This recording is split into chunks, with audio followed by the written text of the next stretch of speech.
Everybody, ladies and gentlemen, please be seated.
We are good.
Grace this afternoon, I had to swear in a new lawyer and take up something from Veterans Court. So just a slight delay, but let me go ahead and get us on the record.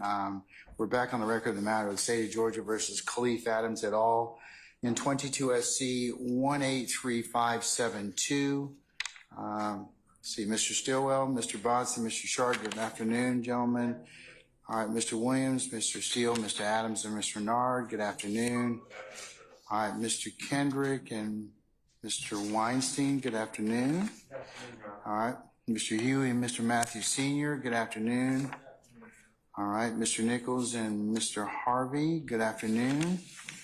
And Mr. Ryan and Misty Williams, good afternoon. All right, back from self-imposed exile, we have the Messrs. Brown and Smith, and we have Mr. Uhelski, Mr. Atkins, and ladies, Miss Hilton and Miss Love. All right, good afternoon. All right, okay, are all jurors present, Sergeant Ham? Okay, all right. Before we go ahead and call for our jurors, let me go ahead and take up just a couple of things briefly with you all.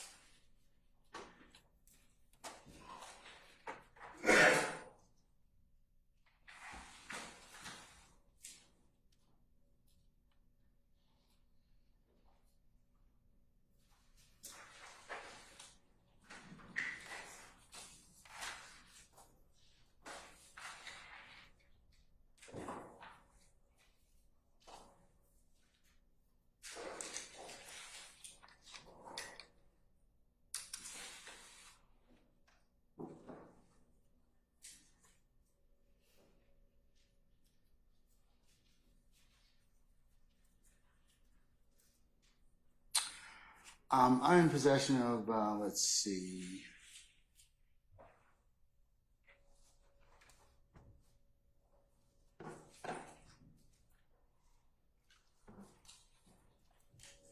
Which I'll mark as the next court's exhibit in order, and the attachments there too. Mr. Steele's email from May the 10th of 2024 at 4:50 p.m. In regards to motion in limine number 51. I'm also in possession of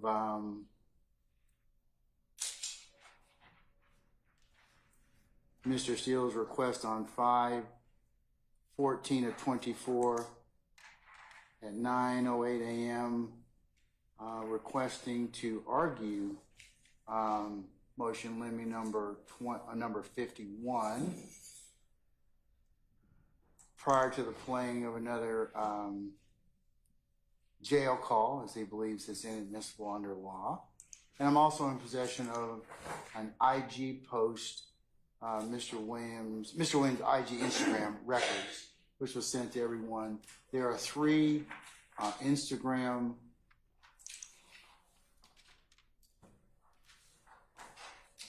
business records. First one being pages 5651 and 5652. The next one being pages 5793 and 5794. And Instagram business record page 6828 and 6829, which the state is seeking to admit, I believe through the testimony of our current witness, Detective Racy. The court's had an opportunity to kind of study the issue because it's come up several times.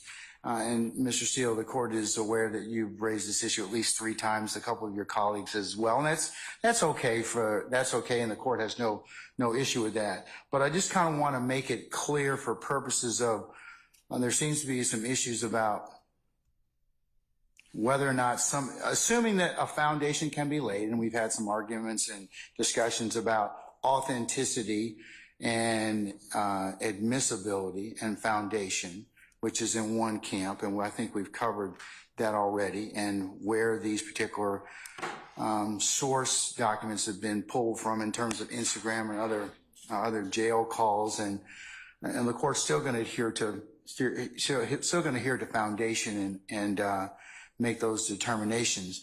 But as a whole, the court understands that. Then there's another set of arguments that have been advanced, those being whether or not the statements themselves from these Instagram postings or other sources can be admitted.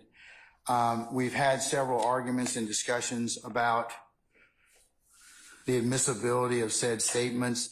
Most of them come in under statements of a party opponent.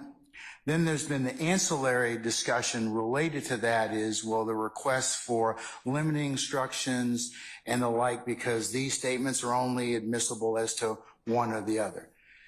This being a different type of case, since a conspiracy has been pled or has been sought in the state's indictment as part of count one, these statements also come in, and it's the court's opinion, and we've had some discussions about this, about whether or not they come in for co-conspirator statements. To that end, I'm going to cover a couple of things that the court would like to put on record.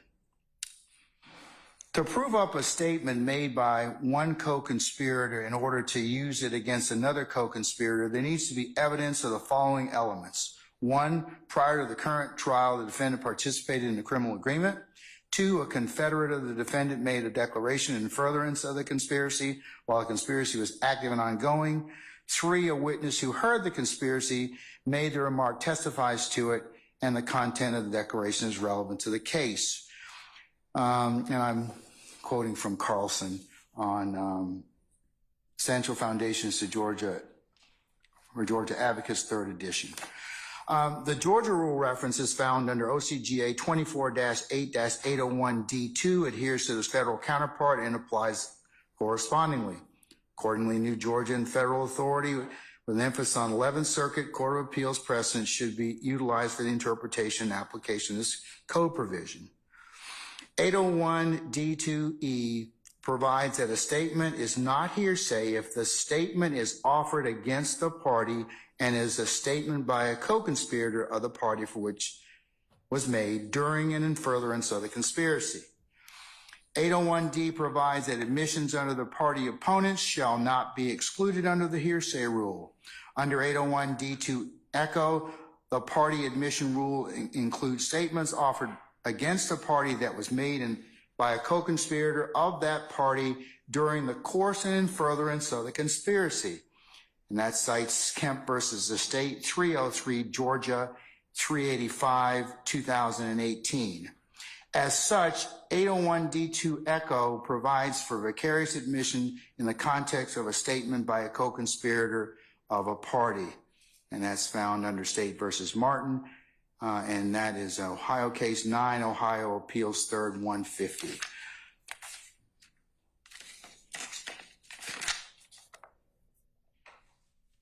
Now,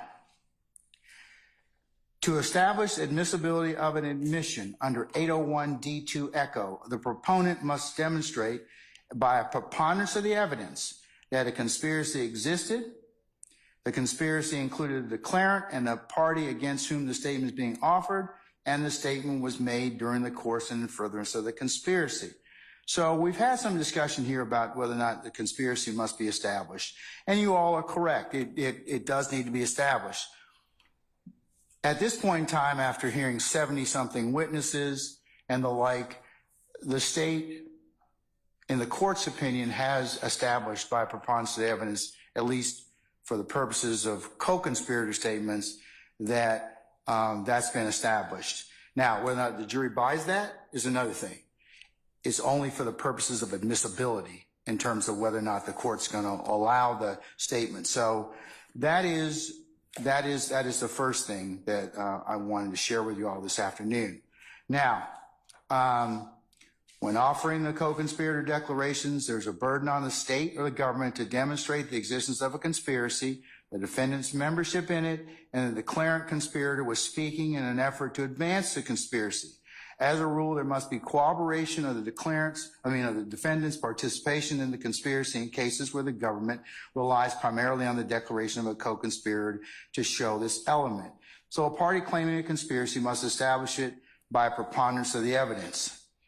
Our Georgia Supreme Court has remarked, we apply a liberal standard in determining whether a statement is made in furtherance of a conspiracy, and statements that further the interests of the conspiracy in some way meet this standard, and that is Downer versus the State, 314 Georgia 617, and that is a 2022 case.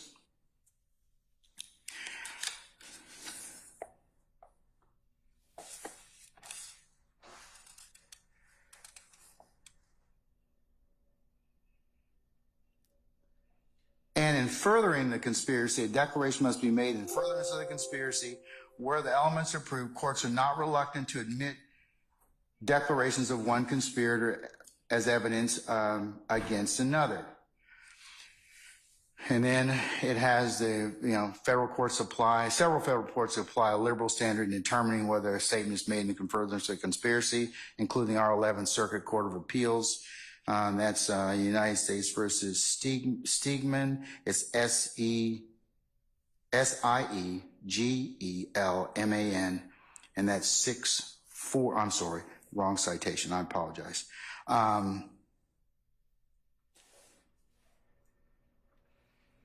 No, that's the same. It is Siegelman, and it's 640 F. 3rd, 1159, 11th Circuit, 2011. And then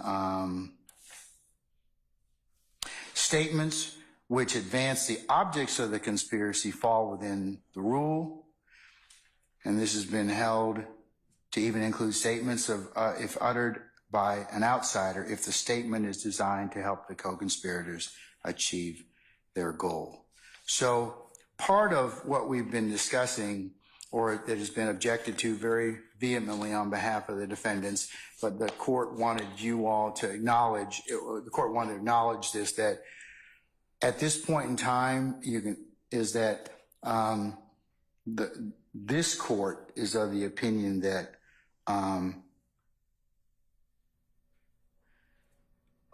sure over your objections that the state has in fact proved that there is a conspiracy by preponderance of the evidence at this point in time. And whether or not the jury believes that is another thing, but for the purposes of these statements, and I'll take them on an individual basis, of course, but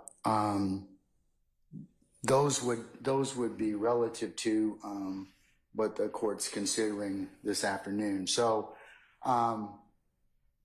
assuming that there's a foundation, which the court will continue to look at, and assuming that depending upon what the state's offering the statement for, whether or not it's a statement against interest or a co-conspirator statement, I just wanted you all to know that that's where the court has studied and considered this particular issue, but we have taken it up about 3 or 4 times. And I just wanted to kind of make sure that you understood that I understand where you all are, but understand that that's what the court's basing its ruling on. Mr. Steele, you want to add anything?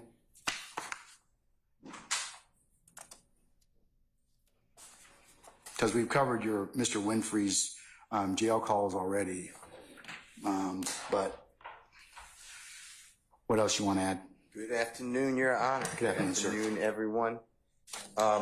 2 things. I know I don't represent Mr. Huey or Mr. Nichols, but I presume that the state hasn't come close, this is how I look at it, to proving any type of conspiracy with them, but you included everyone, so I'm going to make the argument for everyone, but I just wanted to say that. In paragraph 51 of motion in limine number 51, paragraph number 4, excuse me.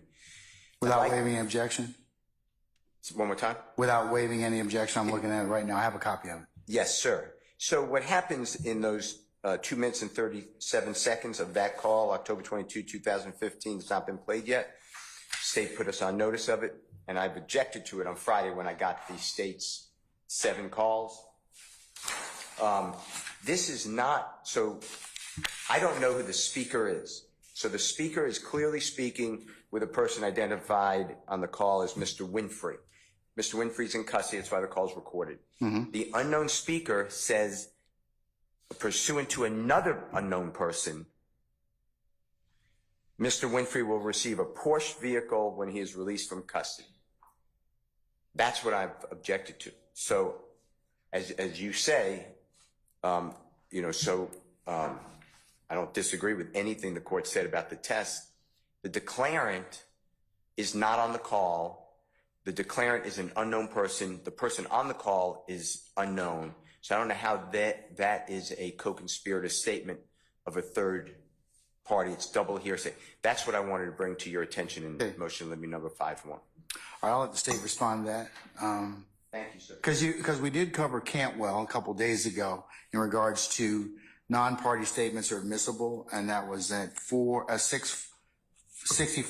4th, 396 in terms of these other parties or unknown parties that are speaking to provide context. So I understand that you're asking it's considered hearsay. I've considered that, but this would be an exception to that. And the context is always like if the Honorable Mr. Matthews said to me, how much money do I bring to the drug deal? And my response was, bring $500. My response would make no sense unless Mr. Matthews is not involved in the conspiracy, he's working with the government or whatever. Understand. That would make sense. But here it is the person on the recording saying that another person, I don't know who these people are, Your Honor. Another person said that there'll be a Porsche vehicle given to Mr. Winfrey. So the context is really not anything here. The substance of the statement comes from a double hearsay declarant. That was why I brought it to your attention. Okay. Understanding, and honoring, but not waiving. That's why. Yeah, I understand, because you're saying it's hearsay, and then the state's saying, well, it's not. It's an exception to that being its co-conspiracy. They might say that, but we'd like you to decide it. I'm sorry. We'd like you to decide it. Yes. Okay. All right. State. Thank you, Your Honor. Your Honor, consistent with what the court just spoke about regarding the law and co-conspirator, this particular statement is furthering. Which one? Be specific. Which one are you talking about? The statement. Winfrey phone calls, or the Instagram. No, we'll talk about the Winfrey phone calls first, Your Honor. Okay. The Winfrey call, which is this call that's about 2 minutes, in which the unidentified declarant is an unidentified co-conspirator, because in that statement, what the declarant says is, we'll sit down for $250,000 in a Porsche. And Mr. Winfrey doesn't say no. He doesn't say anything. He says, okay, that's my boy. That's my boy. My boy ain't never changed. And so, Your Honor, that statement is furthering the conspiracy as far as concealing what occurred in the conspiracy, which is we will sit down, we will be quiet, we will not say anything for this amount of money. Now, whether or not that happened or not, whether or not he got paid, whether or not he got the Porsche is of no consequence. But this conversation here shows that there's a covering up of the conspiracy, that conspiracy being one, the gang, and conspiracy two being the actual shooting of the bus, Your Honor. And so we believe that this would fall under the co-conspirator hearsay exception. Are you going to identify the speakers on the call? We'll identify Mr. Winfrey. I believe that the person he's speaking to is Shad, who is mentioned in other calls as well. All right. Okay. But that's the only identifier that we know is his name is Shad. All right. Sir, Mr. Harvey.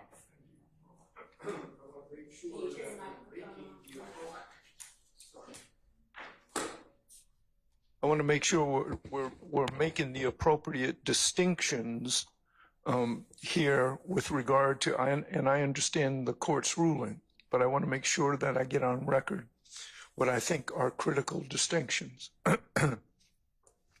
Let's go back to when the court said, state, give us all your 801D2E statements that you're going to use during the trial of the so that we can take these issues up now and not during the trial, just like we're doing.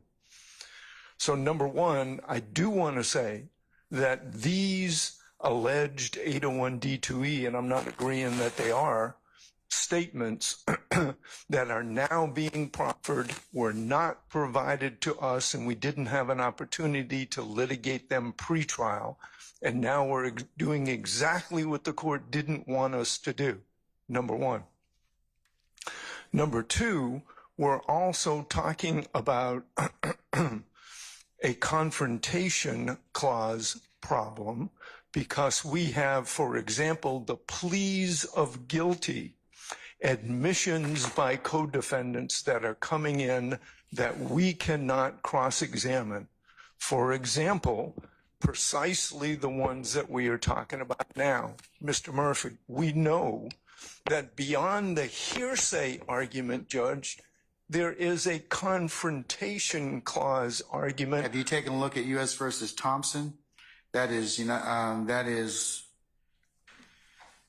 568 F APPX 812 11th Circuit 2014, and it talks about the right of a defendant to confront accusers. Thompson seems to indicate no, but I understand your point. I understand your point. I do. But there's an 801 D2E right of confrontation. There's an admission of a co-conspirator, an admission of theirs, or a confession of theirs that we can't confront that presents a different problem, like a plea of guilty. We argued that with regard to Jefferson, and I think Jefferson versus the state is clear. So I want to make the distinction, state versus Jefferson, and I want to make the distinction because it comes in under a hearsay exception does not resolve the confrontation issue. And Mr. Nichols does not waive that confrontation issue, even if you find that it's a But 801 co-conspirator statement. D2E statements are not considered to be hearsay. They are. They're not. I understand. Okay, I just want to clarify. That's all. I understand Okay. that. All right. And I want to make the distinction that because it comes in, there is a class of evidence that comes in under 801 D2E. There's a class of evidence that comes in as admissions of party opponents. Those are subject to the confrontation clause, and we need to make that distinction. Okay, and when I charge the jury, when I get down to that, yes, that will be a jury charge that I will probably need to hash out. But at this point in time, they're admissible for as a threshold matter, and the jury can weigh them as they see fit.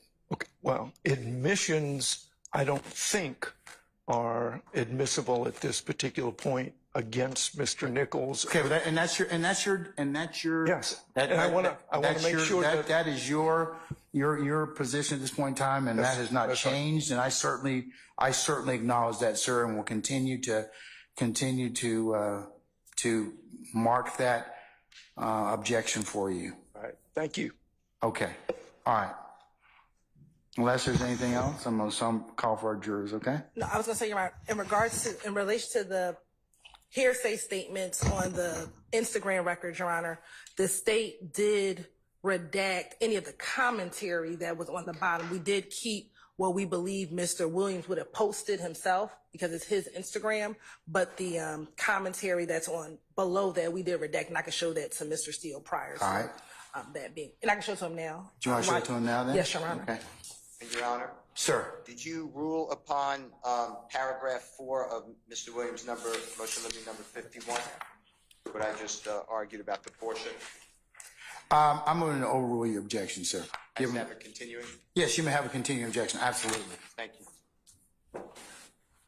All right, you want to take a look at these Instagram postings?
Ms. Hilton, anything else, madam? I'm sorry, no, you're right. Okay. Anything else, folks? All right. Deputy Ham, can you summon our jurors for us, please? All right, thank you, sir.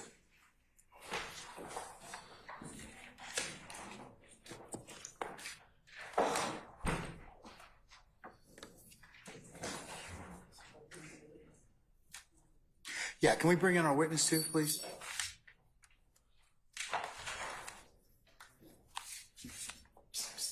Where are you going, man? Where are you going?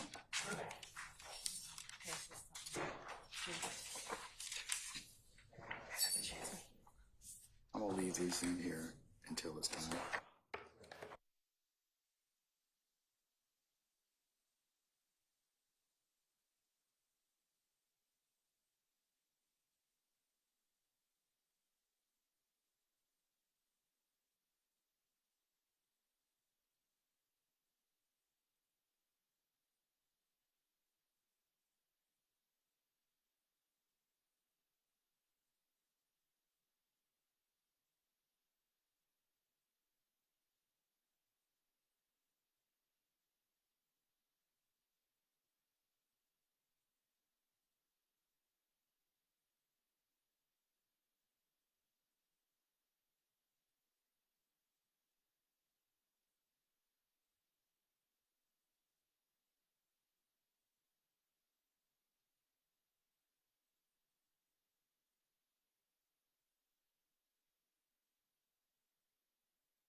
Deputy Ham, all our jurors present, sir?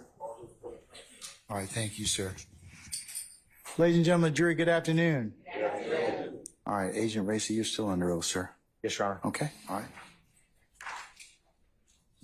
You may continue examination when ready, madam.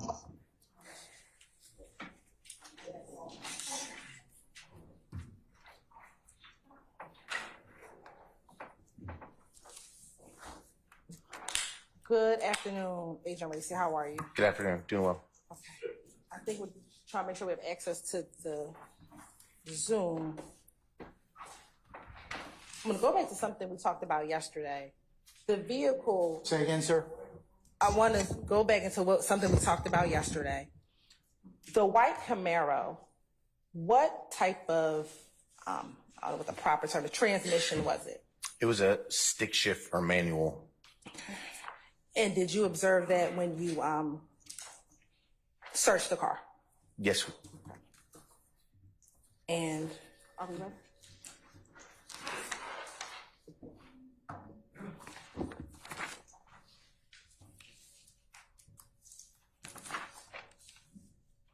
And once we get ready, we're going to start with the call that was on October 22nd.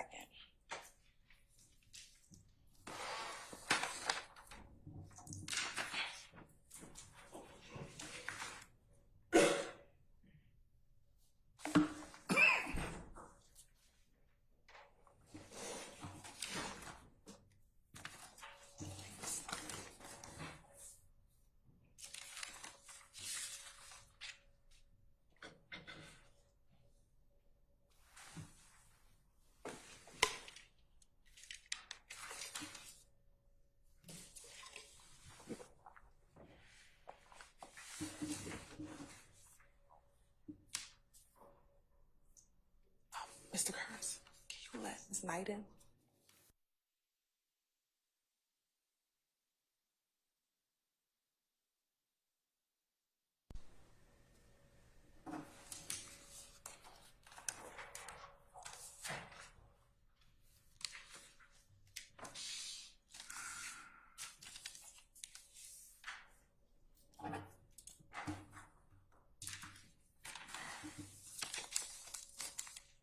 Well, while we're waiting for that, let me do this.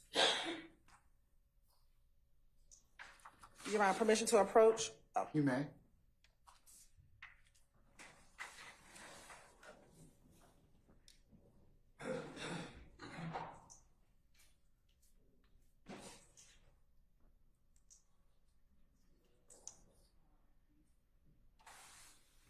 Excerpts from the record.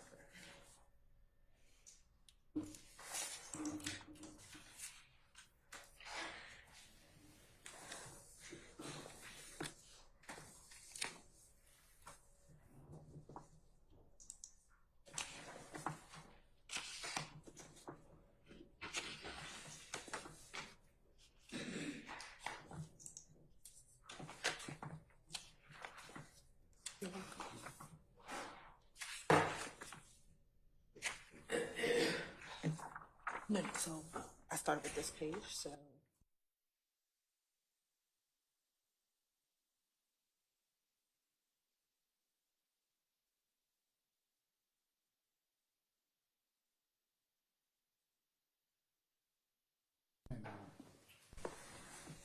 Agent Race, I'm going to show you what's been first marked as State's Exhibit 134C. Tell me if you recognize State's Exhibit 134, Echo Charlie. Yes, I do. And how do you recognize Exhibit 130? How do you recognize Exhibit 134 Echo Charlie? So this is going to be AT&T records for the cell phone or the phone number 404-583-1990. So this is the response from the provider from our search warrant. And is that just 4 pages of an excerpt from the full response?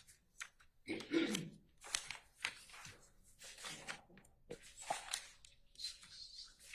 looks like 8 pages. Okay. Yes, And ma'am. what are the page numbers of the excerpt? It looks like 1002, 1003, 1004, 1005, 1006, 1007, 1008, and 1009. Okay. And does that appear to be a fair and accurate depiction of an excerpt of the return for that phone number that you received back in 2015? It does. You're right. This time the state would like to tender State's Exhibit 134 Echo Charlie.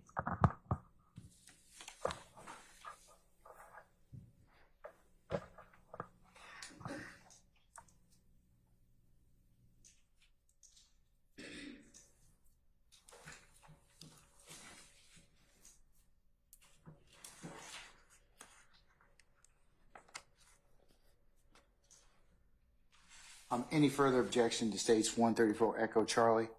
Your Honor, I don't have an objection. I'd like the entire record for the return, but I don't object to the state using those numbers. But I think it should come in as a whole, and then the parties can use sections.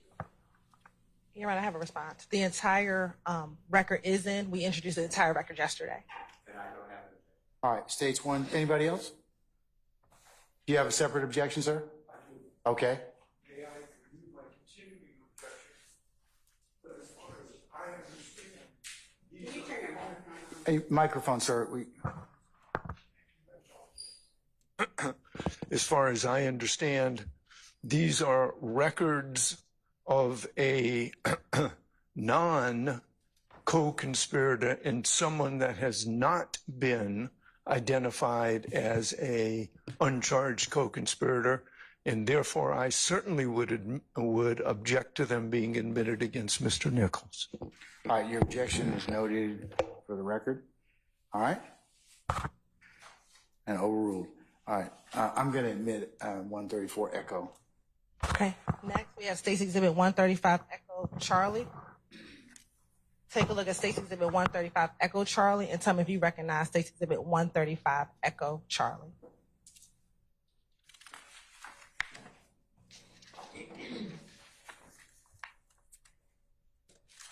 Yes. And how do you recognize State's Exhibit 135 Echo Charlie? So this is going to be an excerpt, it looks like, out of the Sprint response for a cell phone number, or presumably a cell phone number, of 504-319-2920. And does that appear to be a fair and accurate printout of portions of that record that was introduced yesterday? Yes. And what are the pages of this excerpt?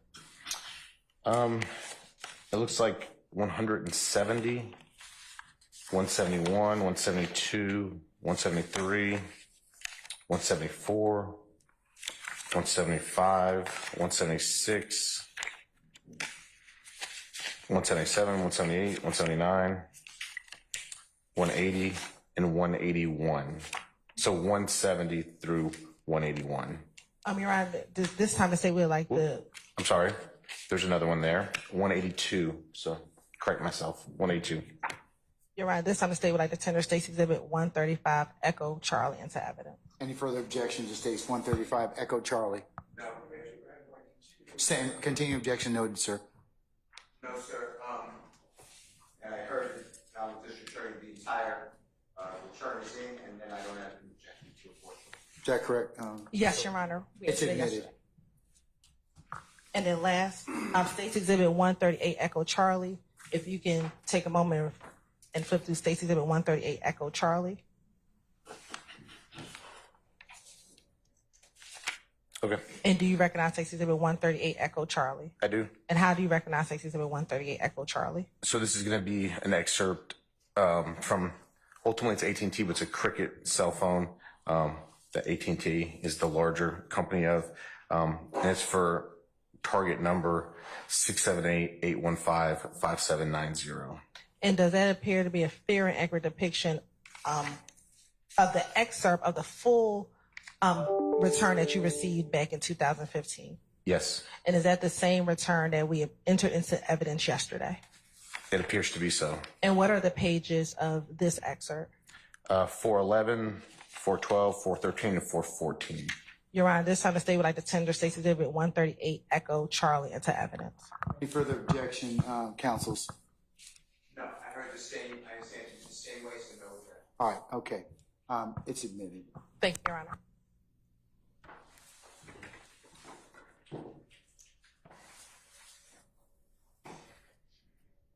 Now, looking at the screen, what is the date of this call? October 22nd, 2015. And we can go ahead and publish.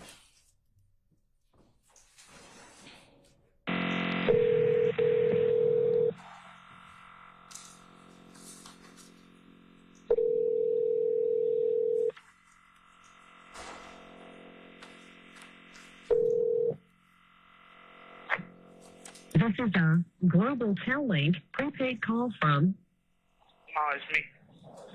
an inmate at the Cobb County Adult Detention Facility. This call will be recorded and monitored. Your ITS account balance is $29.69.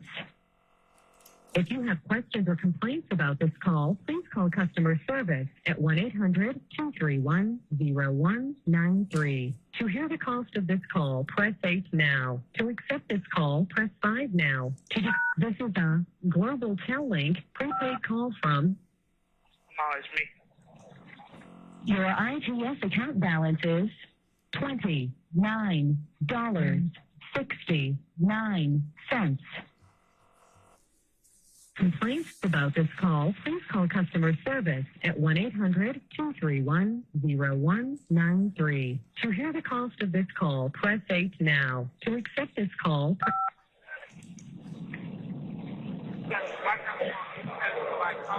Yo, Dion went out like radio. Hello.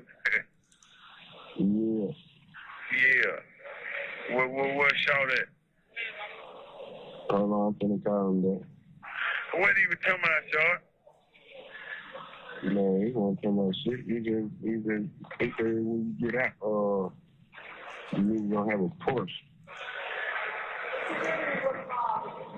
Yeah, tell me to give it to you. Nah, he told me when you get out. You know you gonna do that, man. Yeah, he ain't the man. You gonna get you a Porsche, man. You ain't got no choice. Hey, bro, like what Bobby said, you better guard your crib. Yeah, we sit down for a couple months for a Porsche in quarter million. Hey, come on. Yeah. Hey, my man,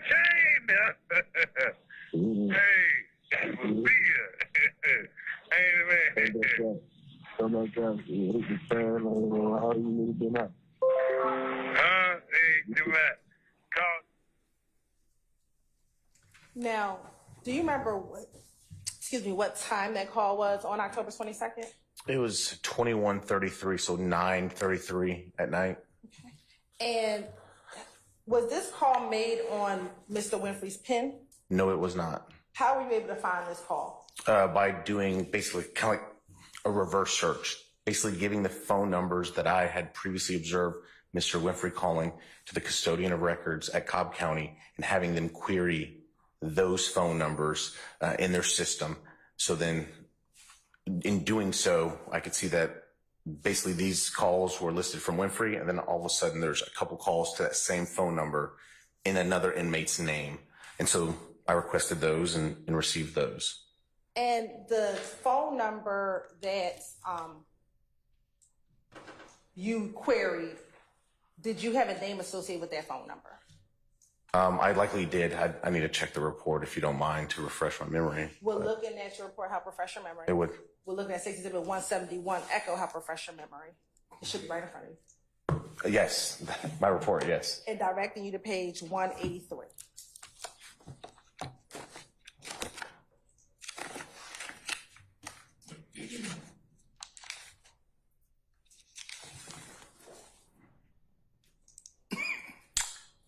Okay, yes. Who was is your memory refreshed? Yes, yeah. Are you going to want me to memorize that phone number to repeat it for the record? No, Okay. just the name that was associated with the number. I put it as Shad, or I think we heard Rashad or Shad, something to that effect. I put Shad in my report. And in listening to the previous jail calls that we listed yesterday, was that name Shad familiar to you, given some of the other calls? I'll sustain the objection, Mr. Form. You can rephrase. Had you heard the name Shad prior to listening to this call? Yes, Where? on other jail calls. Were those jail calls we heard yesterday? Those are some of them, yes. In your review of the jail calls, did you hear more calls with this individual by the name of Shad? Yes, that's correct, yes. Now, why was this call significant to you? I heard a money value and a valuable car being discussed in it. What was the money value you heard? $250,000, $250,000. And what was said about the $250,000, $250,000? Basically, when he gets out, he'll have a Porsche purchased for him and $250,000. Now, was that Winfrey who said it, or was that Shad who said that to him? Shad that said that to Winfrey. Now, sitting here right now, do you know if Jimmy Winfrey was ever paid $250,000? I don't know that. Do you know if he ever received a Porsche? I don't know that. Sitting here now, do you know if he ever received any compensation? I don't know that information.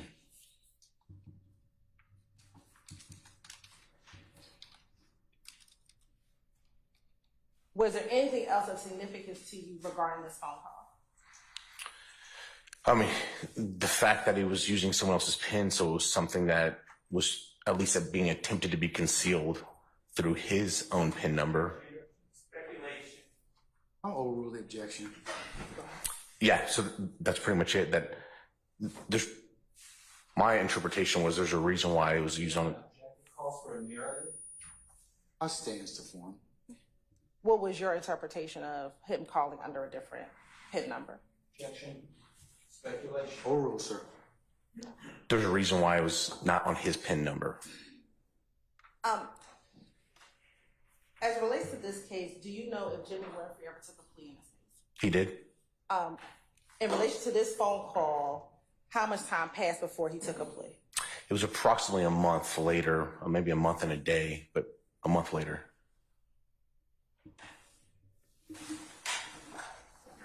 Sir, do you have an objection?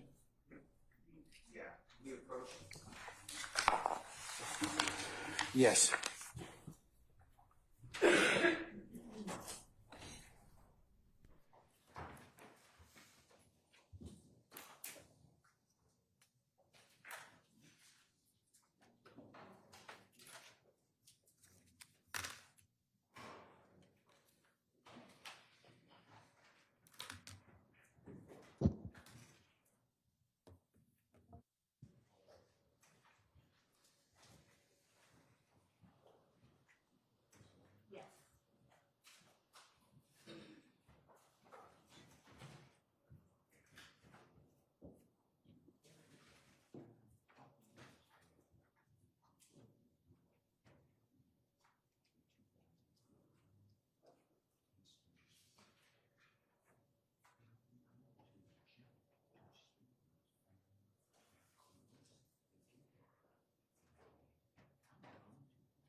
Yes.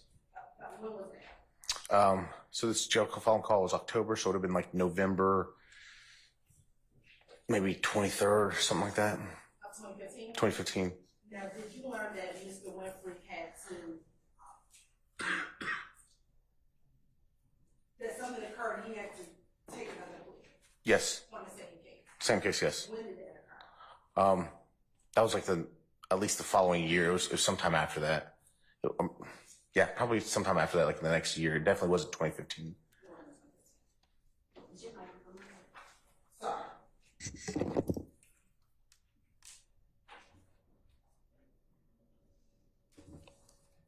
Now, did you ever obtain medical records in this case? We did.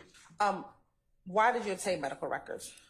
There was a discussion in reference to a possible defense. Objection, hearsay, confrontation clause. Did you hear? Also sustain the objection. Other grounds you can rephrase. Did you ever hear Mr. Winfrey himself in any of your jail calls speak about an injury? Yes. What injury? To hands. And why did you get the medical records? We wanted to know the extent of the injury per the medical records. And did you obtain those medical records? I did. Did you find anything that assists you in your investigation as related? Your Honor, that would be hearsay. I agree, that was my objection. In the medical records, state response? I hadn't finished the question yet. Was there anything significant in the records that assisted with your investigation? Same objection, Your Honor. He's talking about. Total on both Mr. Steele and Mr. Matthews. Nothing that would change our investigation. Okay, thank you.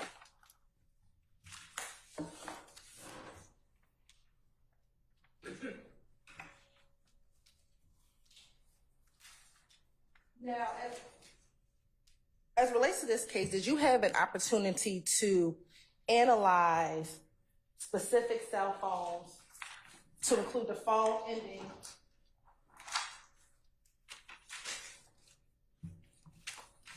in 3383,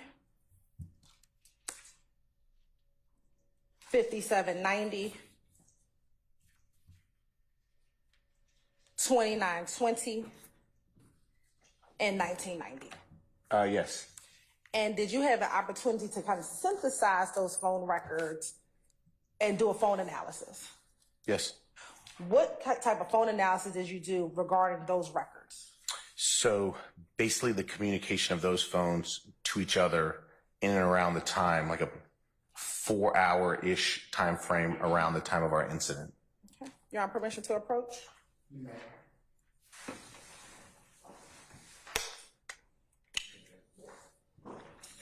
Thank you. I'm going to first show you what the market states is 139E. Yes, ma'am. Do you recognize Exhibit 139? I do. And how do you recognize Exhibit 139? So this is the phone records, but it's kind of just been made prettier, I guess I would say, just for ease of looking versus at an Excel document or at a Word document. And is that Exhibit 139E the compilation or the synthesis of the records that we just discussed? Yes, ma'am. And are those the records contained in State's Exhibits Oh, you're fine. 133 Echo, 134 Echo, 135 Echo, and 136 Echo? Correct. And does that appear to be a fair and demonstrative of the analysis that you did as it relates to those phones? Yes, according to my review, yes. Now, I want you to look at State's Exhibit first, 139 Echo. I don't know what that is, Frank? Foxtrot. Foxtrot. What is State's Exhibit 139 Echo Foxtrot? So that's just a, I'm sorry. Is it Fox or Foxtrot? Foxtrot, okay. Thank you, Your Honor. Yes, so that's just going to be the phone numbers just kind of placed out so we can look at it, and then the known subscriber information to as we know it from the records. And looking at State's Exhibit 139, Echo Alpha, Echo Bravo, Echo Charlie, Echo Delta, and Echo Echo. Does this appear to be a blown up version or a larger version, of what's contained in State's Exhibit 139 Echo? Yes, ma'am. Your Honor, this time the state would like to tender State's Exhibit 139 Echo and 139 Echo Foxtrot, 139 Echo Alpha, Bravo, Charlie, Delta, Echo into evidence as a demonstrative.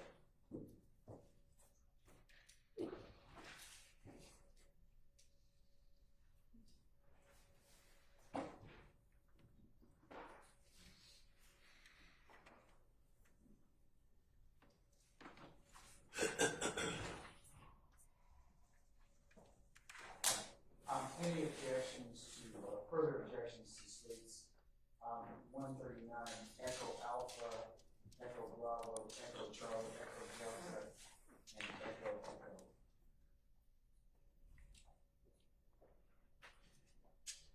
I don't object. Echo Foxtrot. Sorry, I don't object. I understand continuing work, but I don't object or demonstrative, otherwise I do object it. So, okay, well, that's later. For demonstrative purposes, you have no objection? Correct. Okay, all right. There it is. Thank you. For demonstrative purposes only.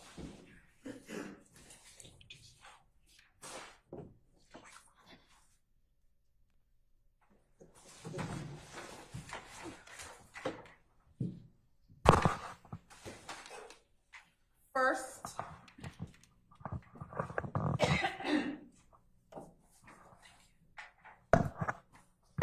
looking at State's Exhibit 139 Echo Foxtrot. Just explain to the jury what's on State's Exhibit 139 Echo Foxtrot. So this is kind of like what was handwritten on the board yesterday. These are the phone numbers that were frequent calls for the time of the incident. And then, as we can see, they're color-coded. And then the name that was listed on the phone records is put in on some of those phone numbers or associated with some of those phone numbers. And again, for 404-583-1990, which exhibit was 404-583-1990? So that's going to be 134 Echo Charlie was the broken down smaller excerpt.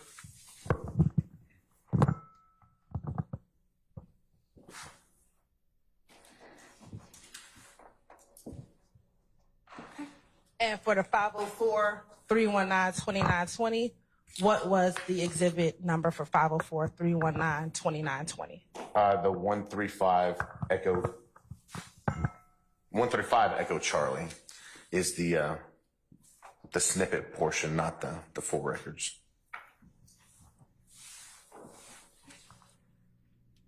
And for the 404-664-3383, what was that exhibit? So that's going to be the 133 Echo Charlie. But I believe that's going to be the full records.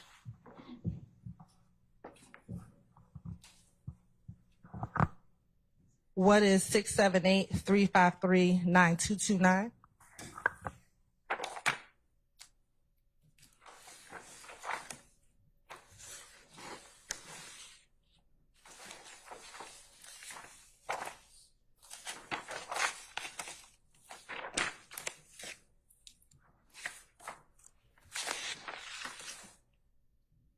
Okay.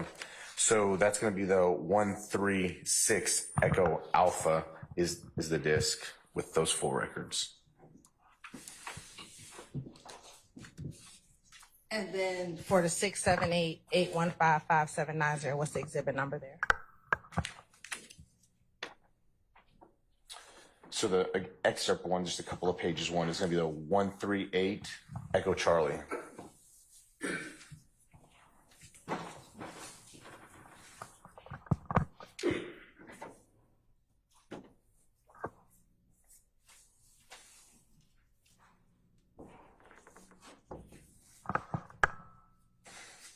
Now, when you did your analysis, when did you start your analysis from?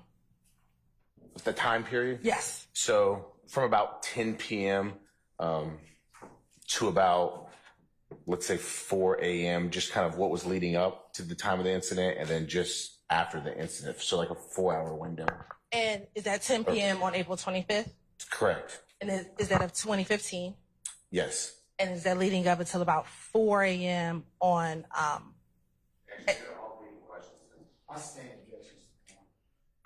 what is the date of the times you're referencing? So April 25th, 10 p.m. to about April 26th at 4 a.m. So that's a 6-hour window. I'm sorry, my apologies, but yes. And if you can just kind of walk the jury through what we're seeing in first 139 Echo Alpha. Just tell us who's calling who and what we're seeing here. Yes. I'm gonna leave the mic. Please don't roll off. Okay, so on this first page, what we're seeing is kind of just speaking the last four. The 2200, that's going to be 10 p.m., but the 9596, it's an outgoing call to the 1990 phone number. So if we obviously come down here and look at the our little chart here, so we have this unknown caller calling in to the 1990, which is the YSL Enterprise. Again, we have the same thing just a minute later. We see a 0-second duration, so that means like no one picked up. And then the next call, just a minute later, we have the same numbers involved, outgoing to incoming, and then 40 seconds. So there was actually contact made on that record. Next to the third one down, we see 1990. So now 1990 is calling out. Just I object to, so we know that there was contact. We know that it's. What's the basis for that, sir? What's the basis for your objection? The agent said 40 seconds, so we know that there's contact made. How old were the judges? I'm going to object. This is speculation, Your Honor. Hold on, sir. And let me ask you this. When it comes to the record of 1990, as far as how the record is formed, what time zone is the record in for 1990? okay, so 1990, the way we get it from AT&T, it's UTC, Universal Time Coordinated. So GMT, it's also referred to. So basically, their records go off Greenwich Mean Time, which is in London. And so you have to do math from what the records are back to our time zone in Eastern time zone here. It depends on the time of the year, daylight savings, or not daylight savings. For this time of the year, it's -4. So what that means, these records, you have to subtract 4 hours to equal Eastern time. That's the way AT&T does it. Other providers will do the conversion and give you the records in our time as they are. So when you get the records back, you have to make note of that. You have to know that. So yes. Before you go on, ladies and gentlemen, I've had a request that we need to take a comfort break. So please forgive us. We're going to go ahead and take a 10-minute comfort break, and then we'll go ahead and resume our examination. So at this point in time, all rise.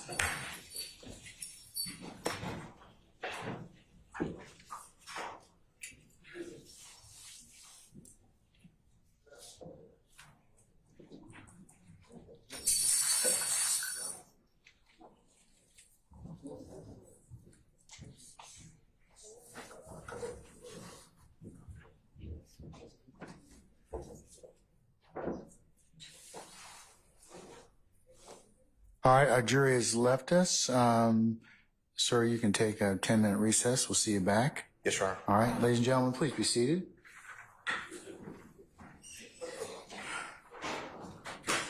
All right, whoever needs to use the facilities can go.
Summon our witness, please.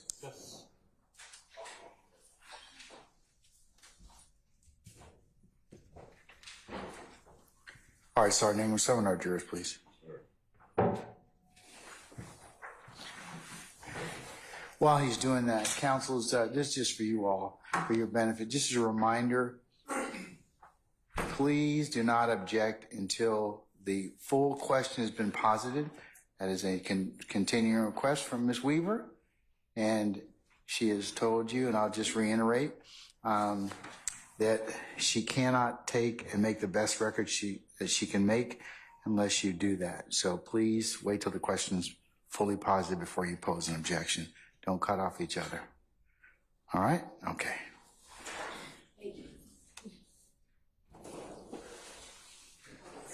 That was a paid public announcement.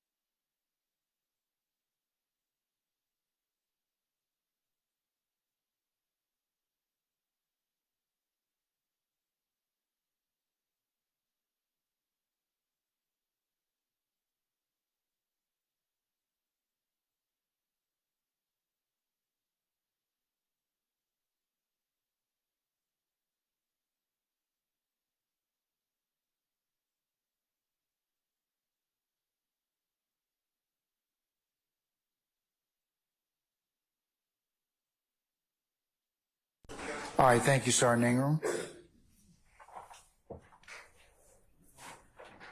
All right, Ms. Hilton, you may continue with your examination. So I think when we left off, you were speaking about the UTC time and having to convert it. Yes. So UTC is Universal Time Coordinated. So GMT is the same thing. Zulu time in the military is the same thing. Basically, it's the way that everyone in the globe can tell when something happened at the same time is the concept. So because that is basically the standard, UTC is the standard, we're in Eastern time zone here in Atlanta. Not to confuse it, but if it's daylight savings or not, you're either subtracting 4 because you're going 4 time zones back from that UTC line, or you're subtracting 5. Based off the date, we subtract 4 on this incident. So on some records, when you look at the records, it'll say UTC. So on those records, we would have to minus 4 if you're doing this manually. If you're putting it into software that's doing it, the software knows that and the software does it. That's why we have the software to confirm what we're doing manually.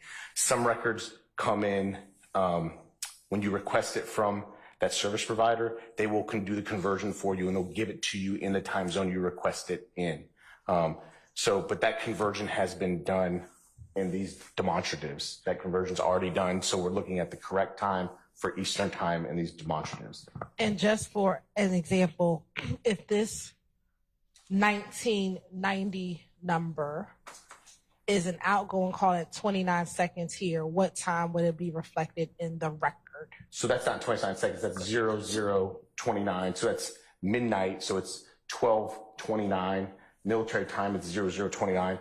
So in that time, if we're seeing 0029 there, that's converted. If that was originally UTC, which it was, we would plus 4 to that number. So in the records, it would show 0429 in the records because it's AT&T. We do the conversion back, minus 4, it equals 0029 to keep it all consistent right there. And what I'm going to have you do, you're on permission for Agent Racy to step down? You may step down. Okay. And if you can take that pointer.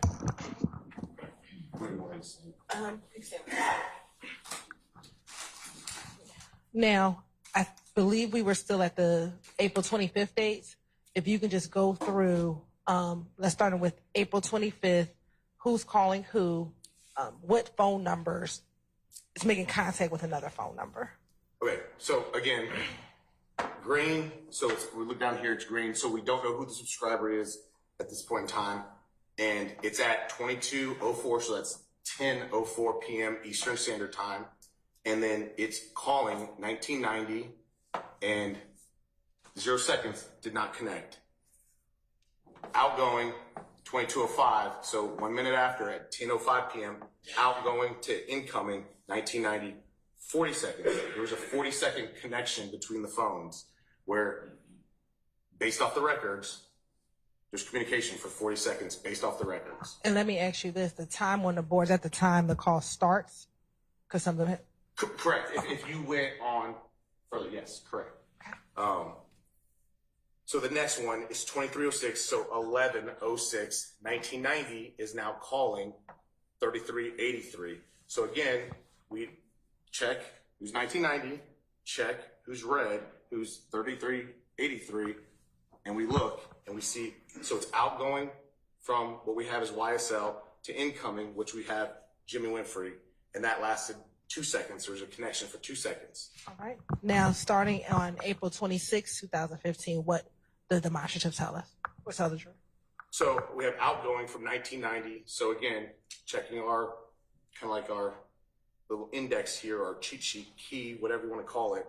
We have YSL Enterprises calling 3904, which again, we don't have the subscriber data off of cell phone records at that point in time, and it was 0 second connection.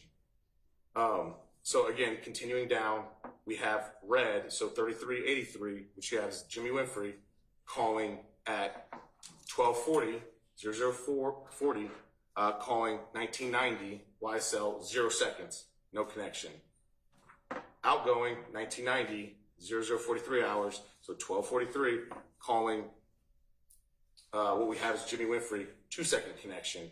And just continuing down, 0044 hours, what we have is Winfrey calling YSL, 0 second connection. And you may just continue. And let me ask you this, for the rest of this demonstrative, is it the Jimmy Winfrey phone calling the YSL phone back up at least until 1:07 a.m.? Correct. It's back and forth, and then obviously we see the duration of calls there in the right column. This one, thank you.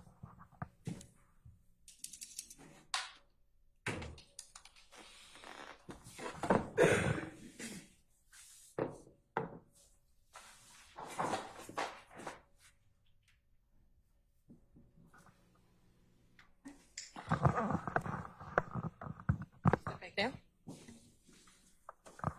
Now, same thing. If you can just kind of walk through, what do we see on State's Exhibit 139, Echo Bravo? So again, we have the blue. Check down what we have blue for 9229. It's the phone that we identified by the subscriber information as a KYBE. So this is at 1:13 in the morning. That's easy conversion from military to or 24 hours in a day to 12 hours. But that's 1:13 calling 1990 for 4 second duration of the phone call. And one's at 1:13 in the morning. 1:13 in the morning, yes, ma'am. And Kai B, did we identify the name of the person with the Kai B? I believe we did. I have to go look at the records, but I believe we did. Was that the number given to you by Investigator Gaither? Yes. So that's Demikian Garland, then. Thank you. Okay. All right. Okay, so we're on number 2. We have 113. We have green. Again, we don't know. Calling 1990. So that's YSL Enterprises. And then 114, 1993. I'm sorry, we just did that one. That's my mistake. 43 seconds. Going down here, we have YSL calling what we have identified as Jimmy Winfrey at 1:15 a.m. for 8 second duration. We then have YSL at 1:16 calling the 95, 96, 247 seconds, so 60 seconds a minute. You can do the conversion in your head, whatever it is, 4 minutes, whatever that conversion comes out to be. So about 4 minutes and 7 seconds? Something to that effect, yes. And then here we have 1990. Again, it's 1:39. And then we have it going to the 95, 96, 13 second connection there. And then we go down to what we have as Kai B, the Dominican Garlington phone. It's 2:32 hours calling YSL, 0-second connection. And then we have YSL at 2:33 calling 6080 for 71 seconds. We don't have the subscriber information at this point. Again, then we have this number unknown, 6080, calling back at 2:35, calling back to the YSL number. That's 177 second connection that we have there. So again, do the math, 60 seconds. So 2.5 minutes, whatever that math real quick in the head works out to be. Kai B, so Dominican Garlington, 2:38. It's the 9229 phone number calling YSL. Again, 42 seconds, so a little over half a minute. And then we have the 5726 at 2:44 calling YSL, 18-second connection on that one.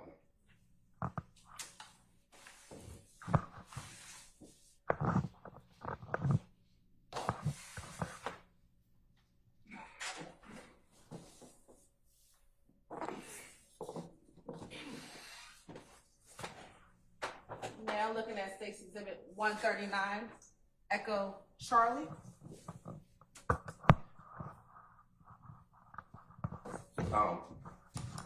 So same thing, 2:45, YSL calling 3383 at 2:45, 15 seconds. So YSL calling Jimmy Winfrey, 2:45.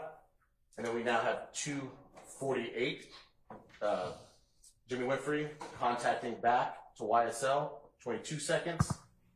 We have Jimmy Winfrey at 2:49 calling YSL Enterprises back at 2:49 a.m. for 28 seconds. Again, repeating 2:57 in the morning, Jimmy Winfrey calling YSL 26 seconds, and then coming down again. So we have the 5726 phone number, which we don't have the subscriber information for, trying to call YSL Enterprises at 2:58, 0 seconds.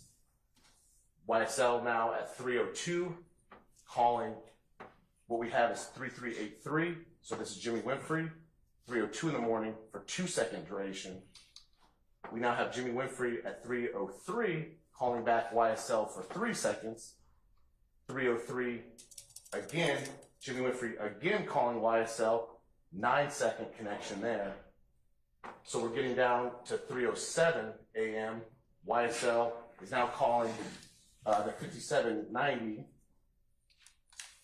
5790 is who we have identified as YSL Duke.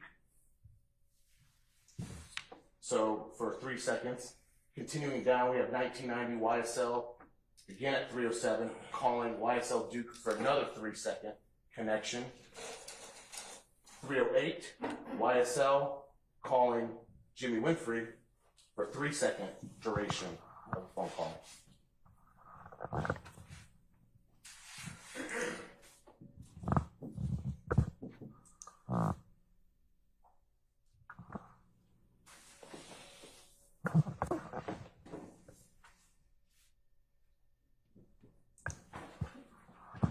Now looking at 139, Echo Delta. Yes, please.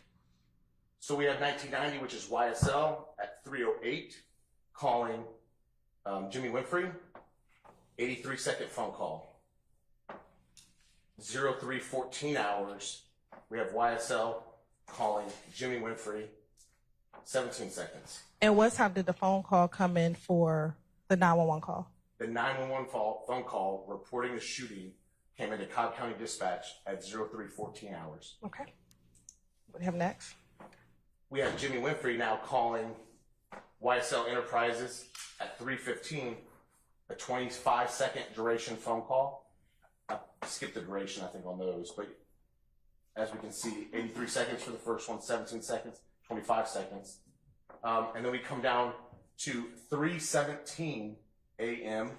We have the 2920 number calling Jimmy Winfrey, and this is a 536-second connection. Looking down at our chart, Who is 2920? That is the phone that we have identified as Cash Money, who's And then we identify it with a person, best center identified records. with a person, Brian Williams' phone, as Cash Money. So Brian Williams' Cash Money is calling Jimmy Winfrey, incoming phone call to Jimmy Winfrey at 3:17 for 536 seconds. We then have another incoming call from, again, Cash Money, Brian Williams, at 3:26 a.m. coming in to Jimmy Winfrey for a 5-second phone call. We then have 3:36 a.m. Jimmy Winfrey now goes an outgoing call to incoming Brian Williams Cash Money records at 3:36 for 25 seconds. Right. And then continue on, man. Yes. So at 3:37 we have 5726, again checking our key. No subscriber information, calling 1990, which is YSL, 0-second connection. 3:38, we have YSL calling the 5726, no subscriber information. 3-second duration. We then have YSL at 3:53 calling 5790. So 5790 is going to be YSL Duke. 0-second connection. We have 1990 YSL at 3:53 calling again YSL Duke, 0-second connection.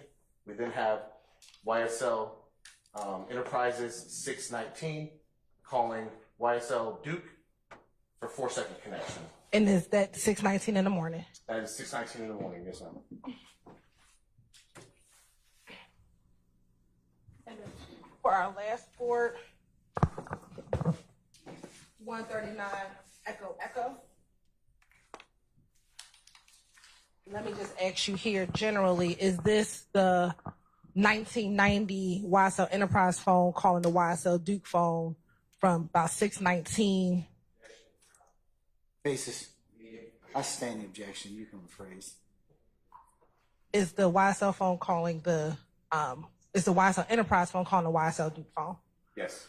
And what are the times that the YSL phone is calling the YSL Enterprise phone calling the YSL Duke phone?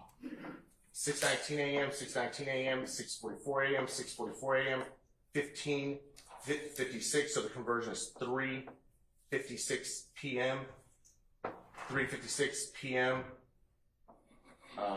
18:57. So -2. So that's 6:56 p.m., 27 seconds. 18:56. So same. 6:56 p.m. for 27 seconds. Okay. And does that appear to be a duplicative of this call here? Both 18:56 and 27 seconds? Yes, correct. Okay. All right. Now, as relates to, let me ask first, the YSL Duke phone, were you able to plot or determine where the YSL Duke phone was? No, YSL Duke. You haven't seen. And why is it? The YSL Duke phone number, I only sent a grand jury subpoena to that phone number, which means I did not get historical cell site data. I did not get location data through that. So I didn't have historical cell site data to place the YSL Duke phone number. What about the 1990 number? Were you able to plot or know where the 1990 number was during this duration? Yes, I received the cell site data for the 1990 phone number. And did you receive that from AT&T in 2015? Yes, correct. And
to approach? Have you shown the documents to defense counsel?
You may not.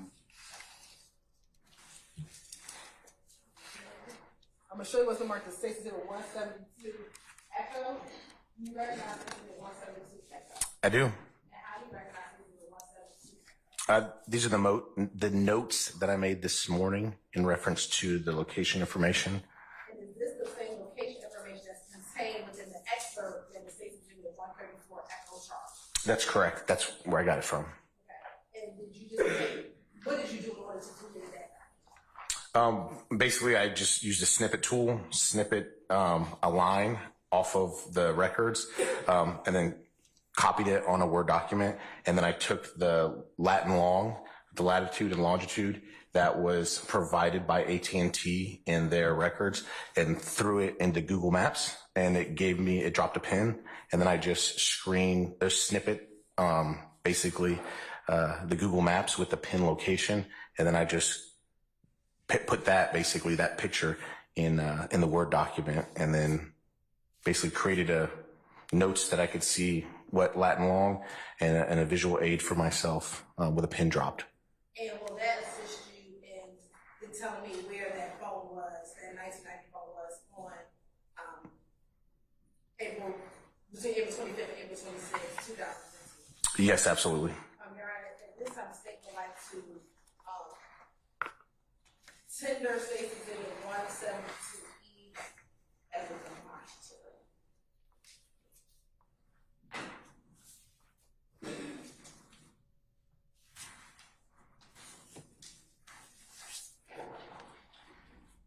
Any objection to states on 171 Echo as a demonstrative? 172 Echo. 172 Echo as a demonstrative?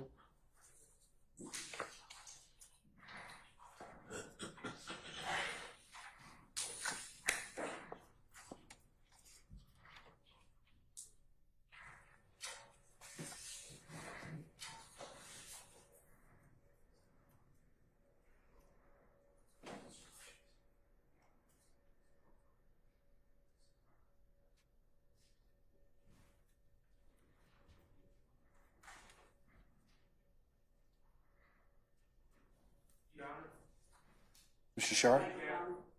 Microphone, sir.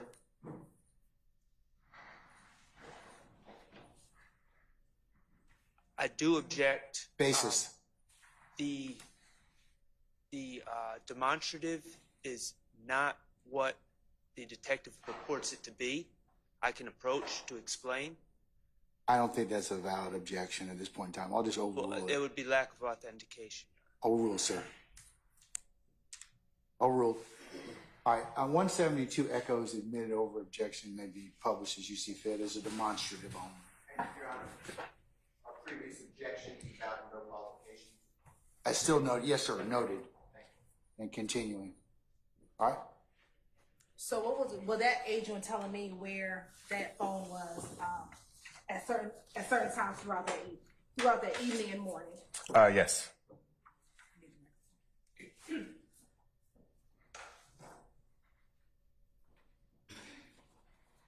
Starting with the first location plot, what was the time that you plotted? So I took just a snippet. So it has 01:58. Again, that's UTC time. So that's, you have to do the minus 4 hours. So that's going to place us at 9:58 p.m. Okay. on the 25th. So you have to roll back because that's placing us the day before.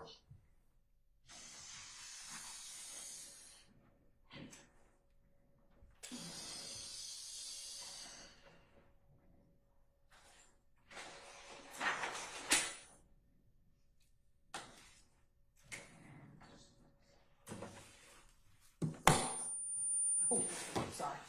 You said turned off? Okay. Okay, now it's off. Yeah. Roughly, where was the general location, general address for that number at that time? So generally speaking, it's just a little bit north of the I-75, I-85 split on the bottom side of Atlanta. So it's, if we were looking at a clock, it's 6 o'clock, meaning down, straight down from the center of Atlanta where the connector is, just north of the split, the 75-85 split. Okay. I can give you the latitude and longitude, and then that's going to be of the cell tower. Your Honor, Sir. I'm going What, you have an objection? Yes, Basis. 403, confusing the jury, and we're getting to the point of my objection. Okay, Talk about cell towers. okay, yeah, I got your objection.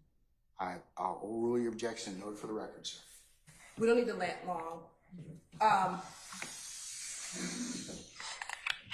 Do you have know what phone number is being connected to at that time? Yes. Okay. What number is that? So it's the originating number is going to be the 1990. The number that it's calling is going to be 404-426-6263. Okay. What's the next time that you plotted? So it's going to be 02:05 hours on the 26th. Again, the conversion to 4:25:15 is going to place us at 10:05 p.m.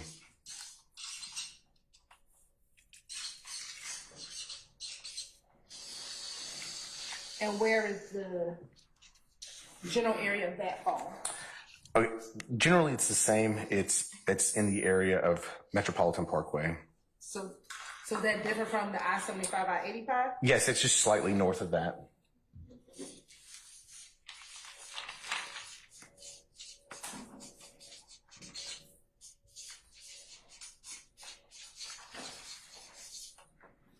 Okay. And what's the phone number? So this is going to be the originating phone number is 504-346-9596, and it's calling our 1990 YSL phone.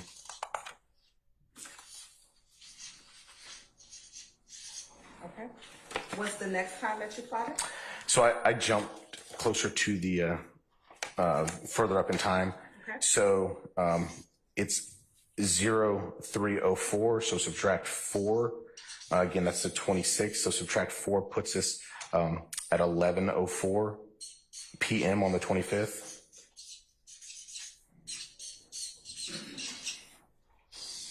Where's the general area of that? It's downtown Atlanta, generally where we are now, just kind of like in the heart of Atlanta, it's west of the Grady Curve.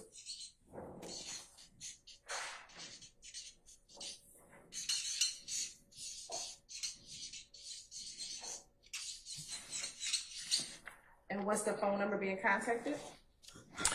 So 1990 is contacting 798-8491. 8491. Correct. Okay. What's the next location?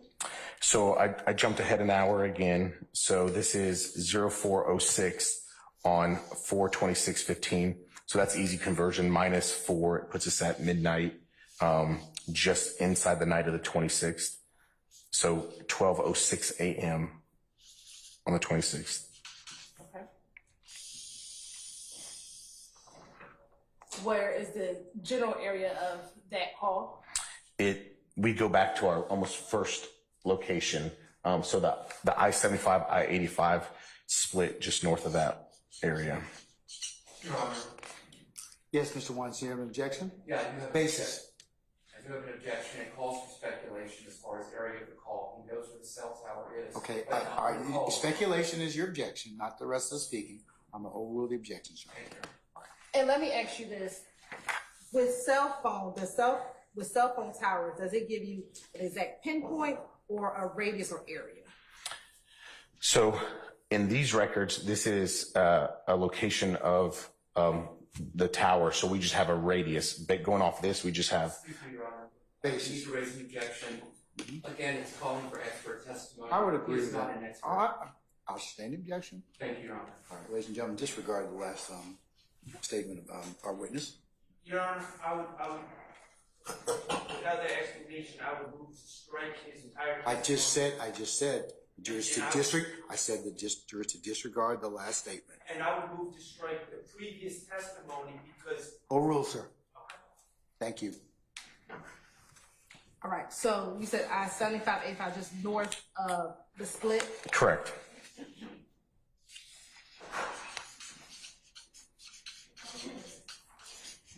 And what is the phone number that's being called?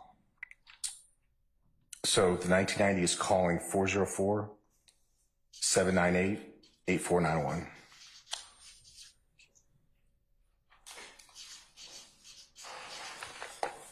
All right. What's the next time? Okay, so I just jumped ahead another hour. So it's 4/26 at 05:13. So doing the conversion, it's 1:13 on the 26th. So it was 0426 to 0513, just 0513. 05:13, now converting it, it's 1:13 Eastern Standard Time.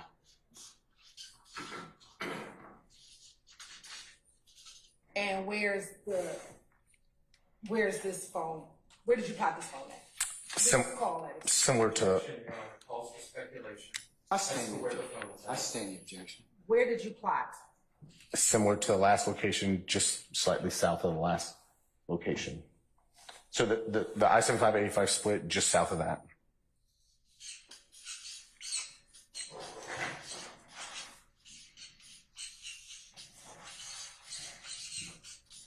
And what's the number being contacted?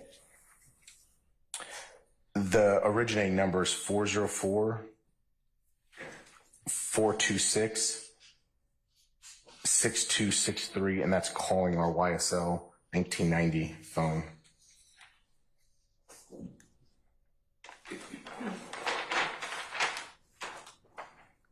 What is the next time?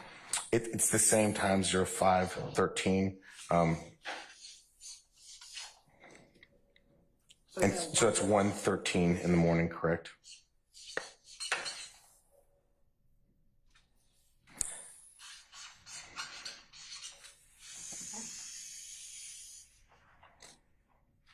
What area did you plot?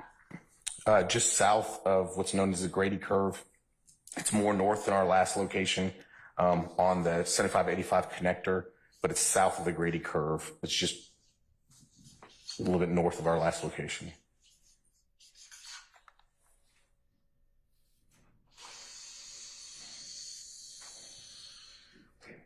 Are you saying the other location is north of this location? That is more north than our last one. So it's from the last one we spoke about, it moved north. Okay. The plot is north of that. Now, when you said I-75-85 split, which I-75-85 split are you referencing? We're still talking about the bottom one, the south side of the city, not north side.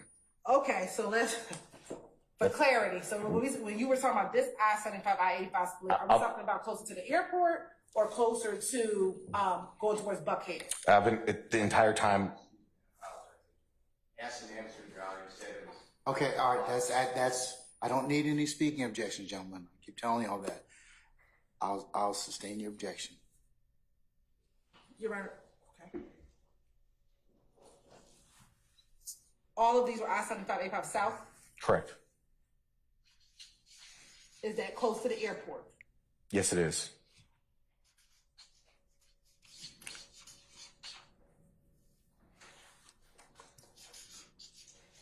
If we're using that as a reference, closer to the airport, yes. Is that the same for what I've identified as number 4 on here? Yep. Yes, same reference point.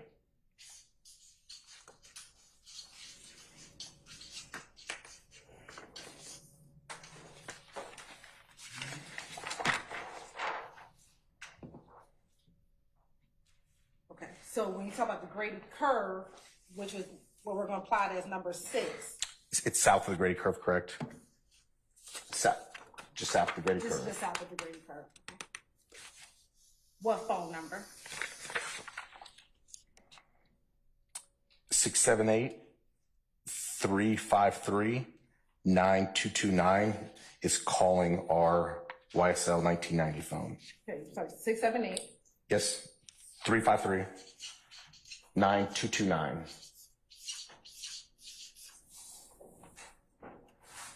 Okay. Number, did you pop another call after this? Oh, yes. What time was that? It's 0516, so that's 1:16 a.m. on the 26th.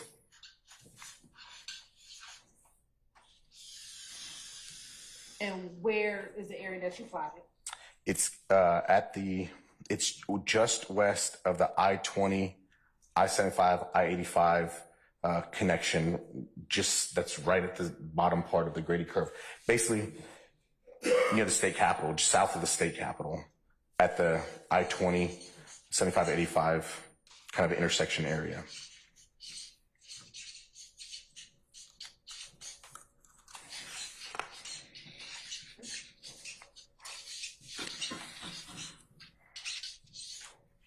All right. And what number was contacted? Our 1990 YSL Enterprise phone is calling 504-346-9596. Is it 346-9596? Yes, correct. Okay. What's the next location that you plotted, or next time you plotted? So this is going to be 0657 hours. So -4. 2:57 a.m. That's correct. On the 26th.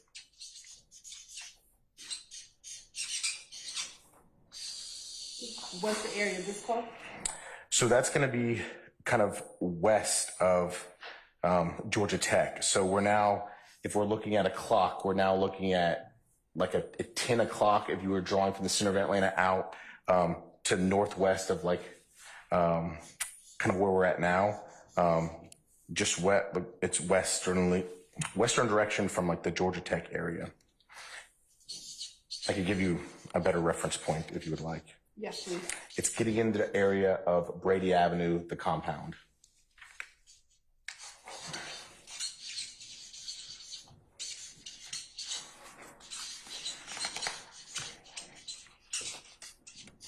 All right. And what number is being contacted? So the YSL Enterprise phone is being contacted by 404-664-3383, which is the phone number that the subscriber information comes back to Jimmy Winfrey. Okay. What's the next time that you plotted? 0657. Is that the? I'm sorry, 0658. I'm sorry. So just 1 minute later. Is that 2:58 a.m.? That is correct. Saying 4/26/2015. That's correct. All right. Where's the area of that phone? The compound, Brady Avenue. Is that this same Northwest Georgia Tech? That's correct.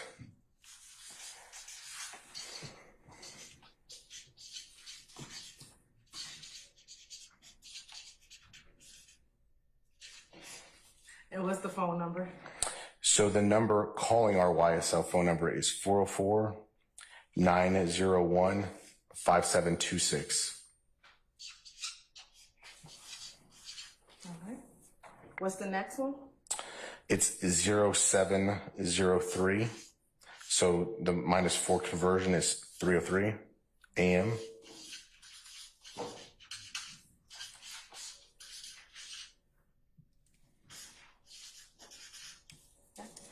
Where's that phone plotting? Similarly the same, Brady Avenue Club Compound.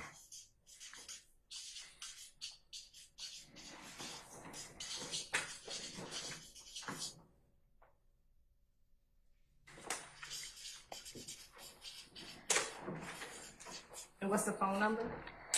So the phone number calling our YSL Enterprise phone number is 404-664-3383, which is what we've identified as Jimmy Winfrey.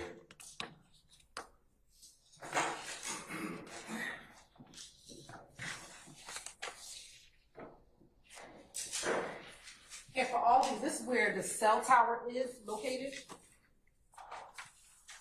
for these plots. Correct.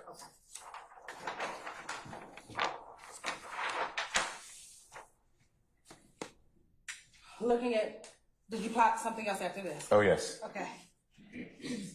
All right. Where is the next time? 0707 hours, so -4 conversion equals 3:07 a.m.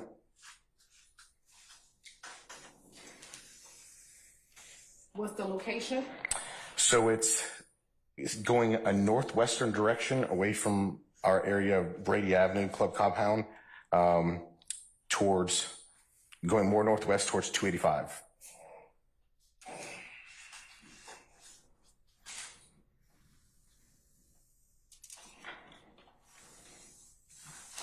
And what phone number is being contacted? So this is our 1990 YSL Enterprises phone number, contacting 678-815-5790.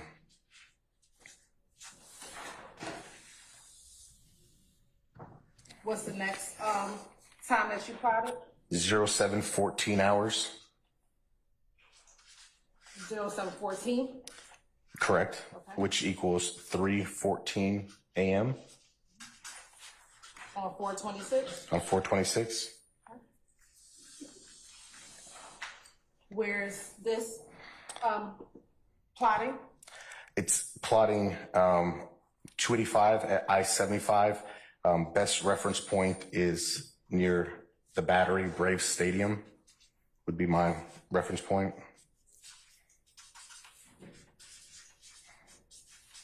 That's current day Brave Stadium. Obviously in 2015, I don't think the Braves were there yet. Okay. And what's the phone number being contacted?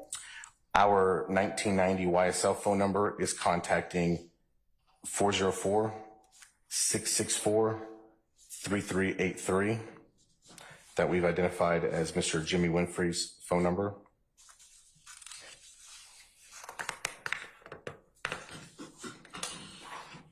Did you plot enough after this? I did. What is it? 0715 hours, so 3:15 a.m.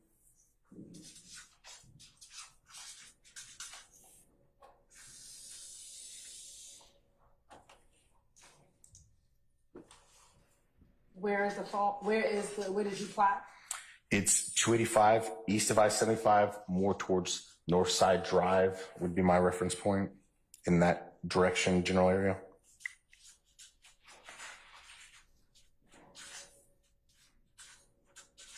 Did you say 285 east?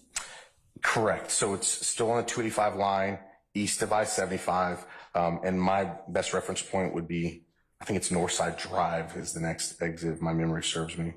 Okay. And what number's being contacted? So 404-664-3383, which we've identified as Jimmy Winfrey, is contacting our YSL Enterprises 1990 phone.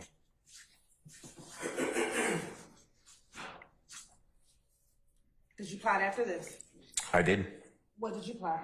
07:16 hours, so 1 minute later, that puts us at 3:16 a.m.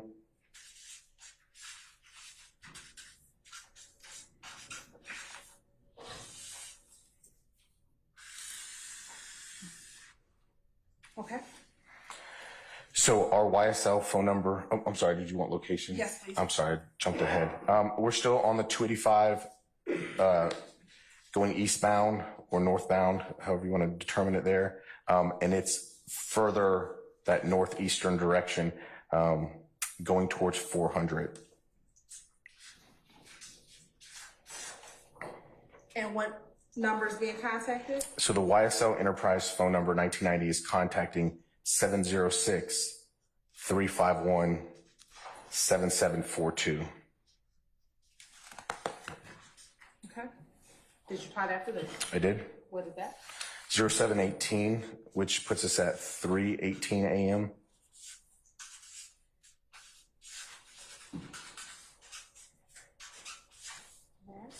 Where's the, where did you plot? It's going more that northeast direction, tracing I-285, going towards 400. I think the next exit's like Roswell Road, around that area, if my memory serves me.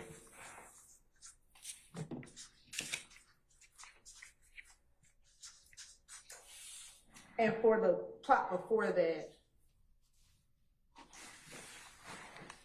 is that still in that Roswell Road area, or? Yeah, it's correct. It's just moving more easternly. It's the one before that's on the other side of the Chattahoochee right there. This one is on, the one before that was on the west side of the Chattahoochee. This one's on the east side of Chattahoochee. So we're just moving in that same direction. And when you said Chattahoochee, you mean the river? The river. Okay. What's the phone number being contacted? So on this one, a number is calling into our YSL phone, and it's the 1990, and it's 770-875-2045.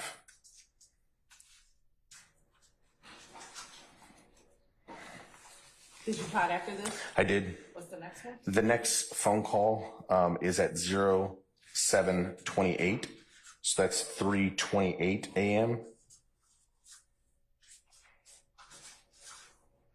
Okay. Where is the location of this phone? So we're now on I-75. Basically, I would say in between 285 and the I-75, I-85 connector, kind of right in between. So I would imagine just south of Northside Drive, without blowing up the map, I'd say just smack dab in the middle.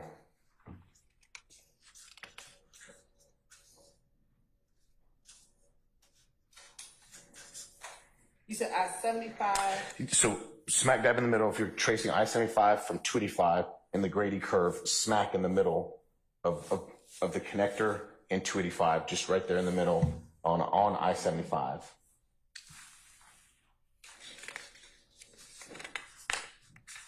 Okay. And what's the phone number? So a phone number is calling into our YSL Enterprise 1990. It's the 706-351-7742.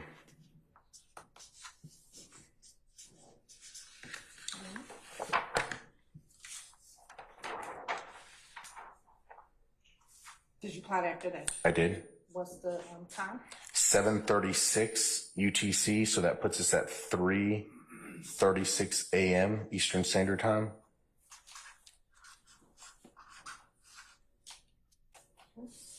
What's the area that was plotted? We're now south of the Grady curve at the I-75, I-85 intersection of I-20. We're south of I-20.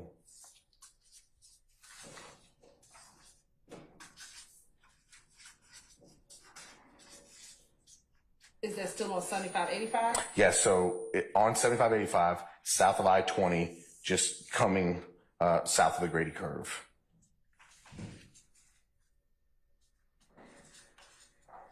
Okay. And what's the phone number? So calling into our YSL cell phone, enterprise cell phone, is the 706-351-7742. Did you plot after that? I did.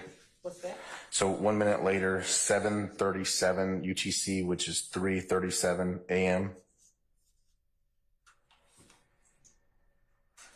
Where was the area that was plotted? Pretty much the same exact area of before.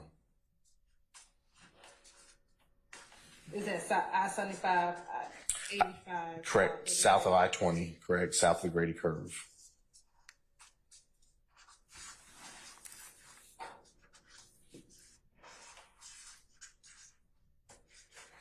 I'm trying to think my Atlanta geography. I think that's like Georgia State's new stadium. That's there, the old Turner Field kind of area.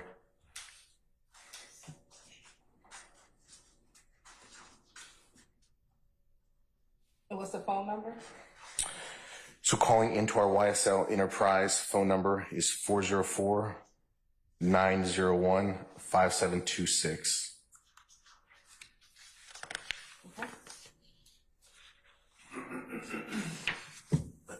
What's the next time? So 0738 UTC, so just 3:38 a.m.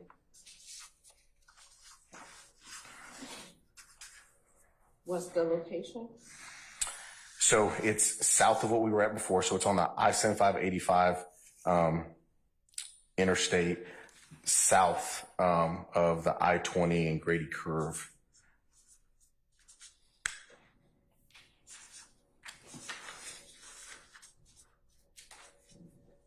Is that still in the same Turner Field, old Turner Field location, or somewhere else? It's just south of that location.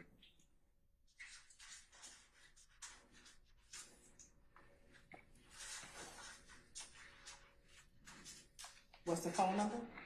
So our YSL Enterprise 1990 is contacting 404-901-5726. All right. I think last but not least is it's 0753 UTC. So it's just 3:53 a.m.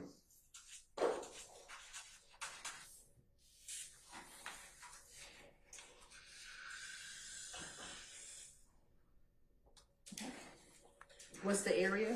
So it's, I would say Metropolitan Parkway near I-20.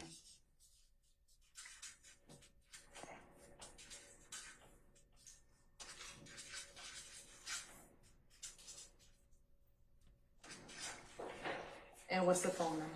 So our YSL Enterprise 1990 is contacting 678-815-5790.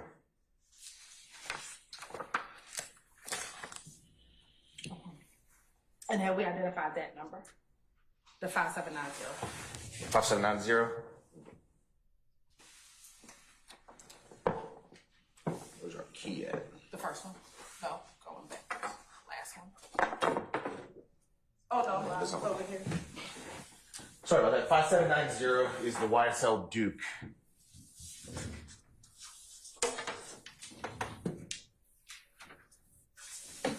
Okay. Now, looking at the plot on the 1990 phone, are there any similarities with the route that the 3883 phone took on the night of April 25th, 2015 into the morning of April 26th, 2015? Objection, Your Honor. It calls for speculation on the plot of the film versus the plot of the towers. I'm gonna sustain the objection. Looking at what we charted out yesterday with some of the location areas, did you see any consistency between what we plotted out yesterday with the location areas and what we plotted out today, the location areas? Same objection, Your Honor. I sustain the objection. looking at the chart from yesterday, do you see some of the same location names that you identified yesterday? Same objection, Your Honor. I stand the objection.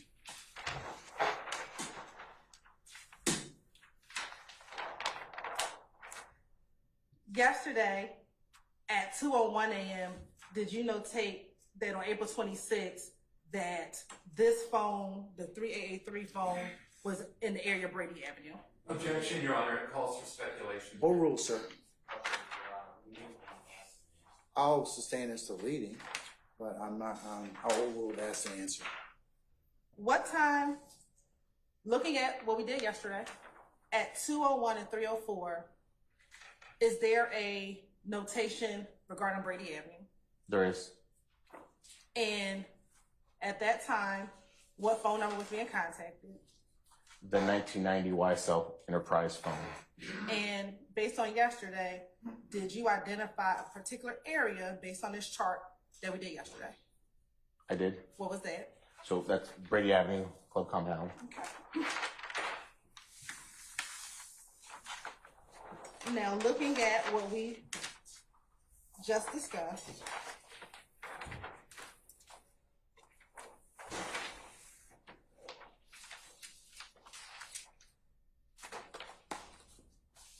do you see a notation for the 1990 phone at about 2:57 a.m.? I stand the objection. Is there a line for 2:57 a.m. on what we just charted out? There is. Okay. And on that same line, is that line number 8? Yes, Okay. On that same line number 8, did you identify a general area? I did. What was that? Objection, Your Honor. May we approach? Sure. Thank you.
Well, how about a comfort break? You okay? About 10 minutes, maybe? What do you think? All right. Ladies and gentlemen, we're going to take a comfort break, 10 minutes, okay? All right. All rise.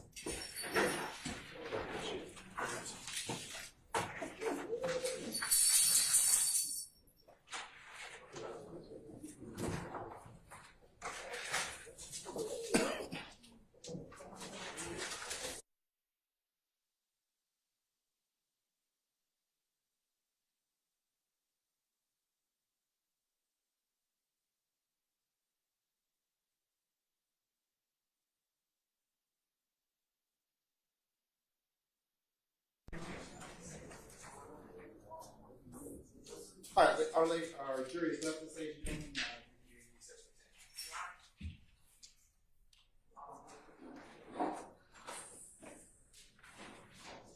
My clients and yours and Mr. Rogers' occurrence, I was hoping we could verify today for exam.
If you go ahead and take your seats, please.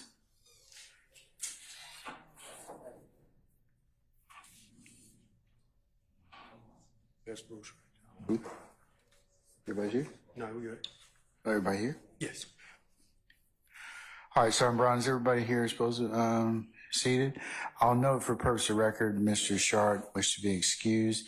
Mr. Botch, you have the con, so to speak. Mr. Stillwell, that's okay with you, sir? Okay, all right. All right, summon our jurors, please, sir. And our witness.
All juror present, accounted for. All right, thank you, Sergeant Brown. Ladies and gentlemen, please be seated. All right, Ms. Hilton, you may continue your examination now. Okay, we're going to now publish the demonstrative of 172 Echo.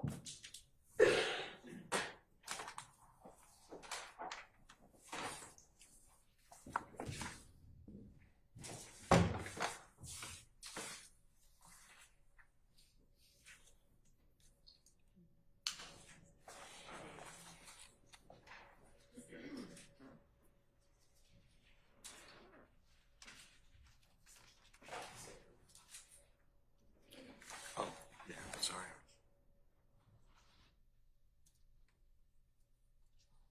Now, first, looking at the first page of 172 Echo, what is this first map that we're looking at? If you could scroll down, Ms. Knight.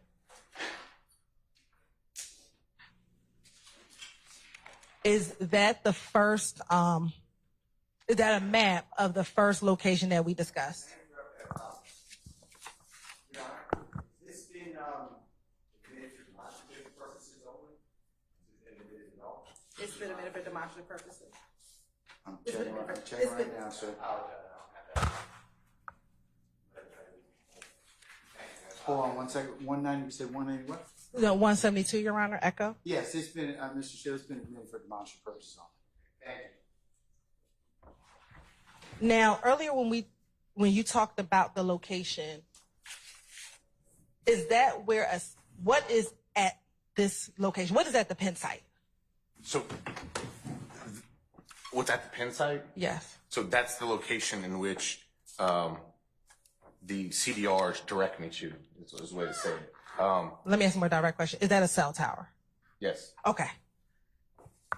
And as we look at the maps and we talked about where you plotted, are you plotting where the cell tower is located? That's correct. Okay. All right. So now looking at the 158, is that the 958 time frame on 4/25/2015? That is correct. All right. And again, in looking at the map, is that similar to what you were speaking of when you said it was I-75 to I-85 split south of the airport, closer to the airport? Correct. We could see the split just below that pin drop. And the airport's, of course, right there. We see that blue airport pin that Google Maps put on it. But yes, that red pin is just north of the 75-85 split on the south side of the city. Okay. Now going up to the next map.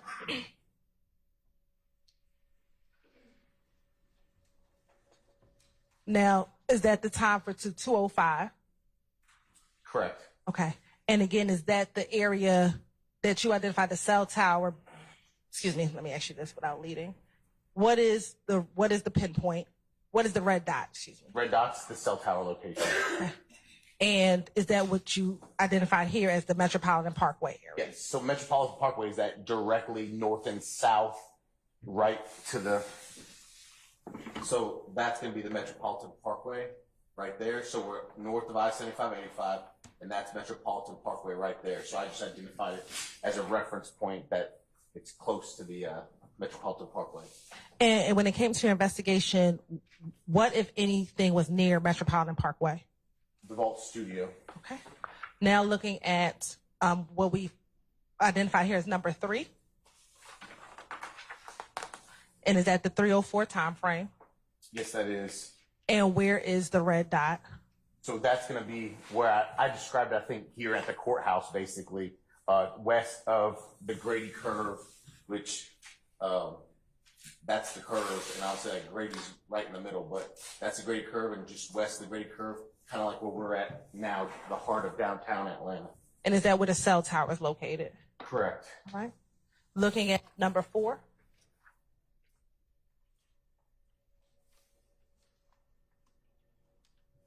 And again, where is the pinpoint and what did you describe?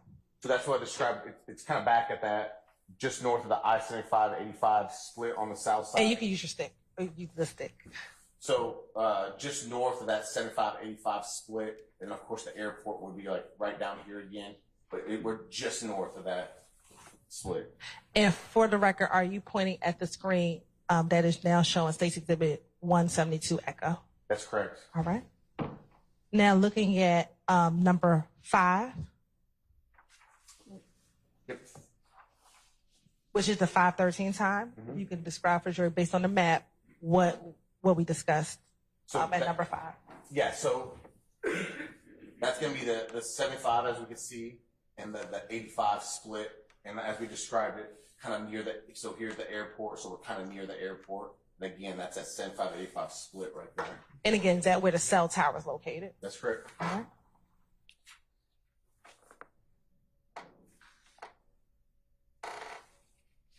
Okay.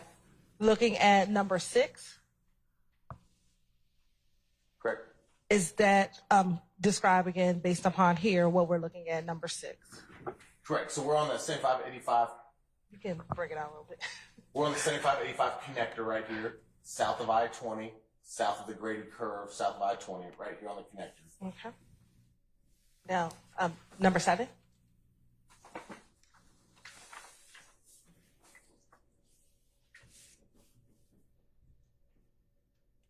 Okay, here we have a 521. So where's that one located? Oh, no, that's 516. I'm sorry. 516, yeah, correct. Okay. All right. What are we looking at here? Yeah, so 516, which is going to put us at 1:16 a.m. That's that pin that we discussed being west of the I-75-85 connector, just south of 20. And I describe it kind of like the Capitol, because the Capitol is kind of just at the bottom part of the Grady curve right there, where our state capitol is. So we're kind of just south of that location, as described previously for 7. And again, is this where the cell tower is located? That's correct. All right. Looking at number 8, which is the time at 6:57.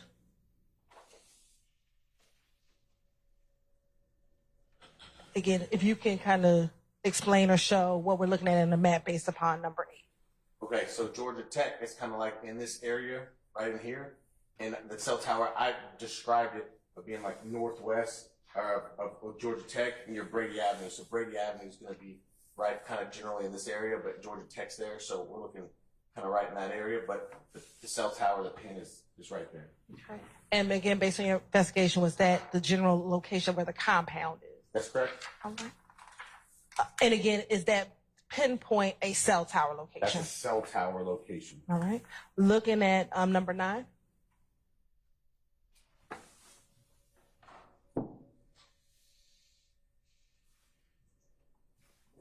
I think I think she. Okay. come down one. Correct. Okay, right here. Okay, now looking at number 9. Yeah, so that's 6:58 UTC, which puts us at 2:58 a.m. I describe it as northwest of Georgia Tech, near the club compound. So that's kind of, that cell site location is closer to club compound Brady Avenue than the previous one. That's that I previously discussed. Okay. And I think you just said it, but again, is that just where the cell tower is located? Cell tower located there. All right, I'm sorry, I flipped it. And now number 10. Sure. So 10 is at 0703 UTC, which puts us at 3:03 a.m. And we're now at the cell tower, kind of like previously described, northwest of Georgia Tech and west of Brady Avenue there. Okay. So based on the records between 257 and 303, the phone it's on 3 different cell towers in that general location, that location. I sustain the objection. Based on between 257 and 303, where are the cell towers located? Overruled, sir. So this cell tower and this cell tower, number 8 and line number 10, those appear to be in that northwestern direction, and this one appears to be compound. So there is at least tower movement, is what we're seeing at the cell phone and the towers. Ms. Hilton, before you pose another question, counsel, can I see y'all for a second? Don't go anywhere. Don't go anywhere. Don't go anywhere.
Ladies and gentlemen, we have reached a natural stopping point for the day. So what I'd like to do is just recess us for the day. Agent Racy, if you could be here tomorrow morning for 9:45 for anticipated 10 o'clock start time. Yes, Your Honor. Okay, all right, I'm going to release you at this time, sir. Yes, sir. Don't discuss testimony with anybody except the attorneys in this case. Yes, sir. Thank you.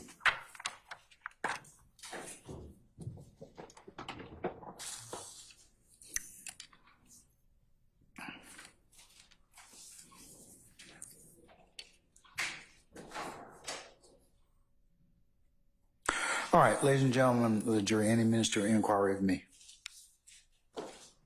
Okay. Tomorrow morning, report time 9:30 for anticipated 10 o'clock start time. We'll have a regular work day and see where the day leads us, okay? All right, let's go through your admonitions. Remember, leave your notepads in the basket. Please do not discuss anything about this case that you may have heard today, either when you're going out or as you are going to get your vehicles or take any mode of conveyance back to your homes in our great county. Please do not discuss this case in any way along with your fellow juror members as well as your family, friends, or anybody else that may be interested in this particular proceedings. Remember, you're not authorized to tell them anything about what is your experiences thus far or anything that you heard. Do not go on any third-party websites to do any extra research or to augment or otherwise your understanding. The only thing you can consider is presented in the four walls of this courtroom.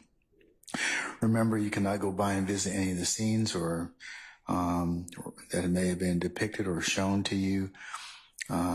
Also,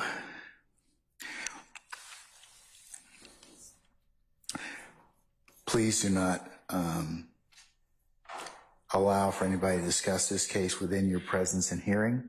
Remember, if anybody should try and discuss this case in your presence or hearing or reach out to you in any way, shape, or form, telephone, email, or otherwise, or in person, you need to let myself and Sergeant Ingram know immediately.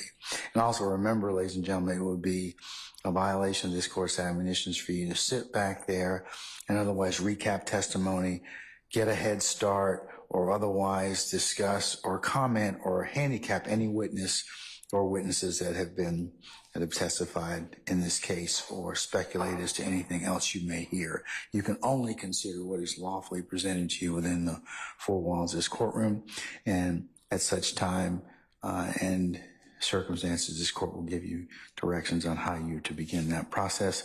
But until that time, it would be forbidden for you to do that. Okay? All right. Ladies and gentlemen, and the last thing, as usual, and as customary, I end off with just thank you for your patience and thank you for your continued patience that you're continuing to give. And ladies and gentlemen, unless you have any other questions or inquiry of me, I'll recess you all tomorrow morning for 09:30 for an anticipated 10 o'clock start time, okay? All right. We are checking on your pay, as I told you. That is being submitted.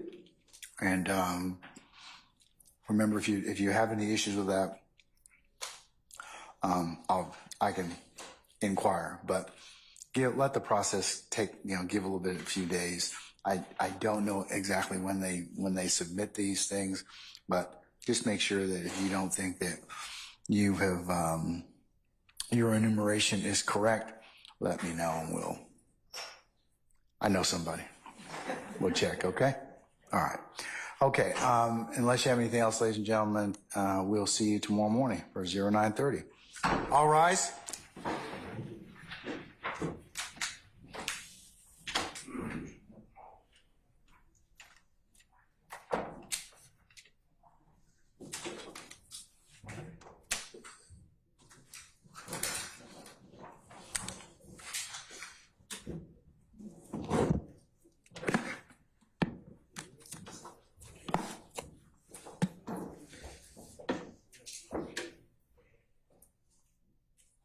All right, ladies and gentlemen, please be seated. Our jury has left us. All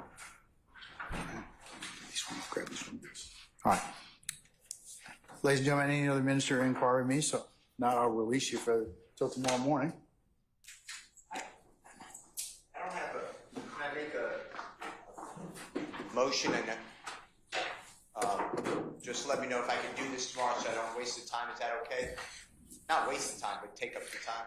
What motion do you wish to make, sir? So I made it at the bench. The state asked Agent Ray C. whether Mr. Winfrey pled guilty shortly after the October phone call that was played over objection, where he was, where an unknown person states that another unknown person stated he would get a Porsche. Yeah, we covered that already. So let's see. You have an additional objection, sir? Yeah, so this is my issue. So the state said, did he plead guilty? Knowing. But we covered that, Mr. Steele. We covered that. So what's the additional ruling on it? Knowing that was not a guilty plea. That was a coerced guilty plea is not a guilty plea. But we had a discussion at the bench, and I told you that you can inquire into that depending upon what was testified to. Okay, and I'm going to do that. I propose, but my point is that was so low blow to say a a month later, a man who was coerced by a Superior Court judge in Cobb County pled guilty, that I don't know if I can overcome that, because the impression is that Mr. Winfrey was being rewarded for his guilty plea. The state knows that guilty plea was not. But we don't know as I mentioned earlier, the bench, we don't know the circumstances of why that particular first guilty plea was rejected. I don't think it's relevant for our purposes. I don't think, and I think the state said they weren't going to get into it. So again, for the second time, because we covered that up at the bench, do you have anything else you wish to add to that? I don't think the state was trying to insinuate anything. If you want to test that or reason, because it might go to bias, it might go to motive to misrepresent. So it bothers me a great deal, and I'm surprised, but I'm not ever in the mind of the court. It doesn't bother the court because it doesn't go to bias, and the state knows exactly what they did. They know, and you know. I don't. The first time that I knew that there was an appellate opinion is when you told me, and that's it. I don't have any other knowledge of that. Well, I read every opinion, and Winfrey versus State specifically states, and it gives what happened, that the Honorable Judge Staley in Cobb County coerced a human being to enter a guilty plea. For the state of Georgia to say, did he plead guilty a month later, that to me is beyond the pale. And I would like the court to... I think that's just them asking. They're not asking why, which would be improper. But because it gets into evidence that would be not relevant for this particular proceeding.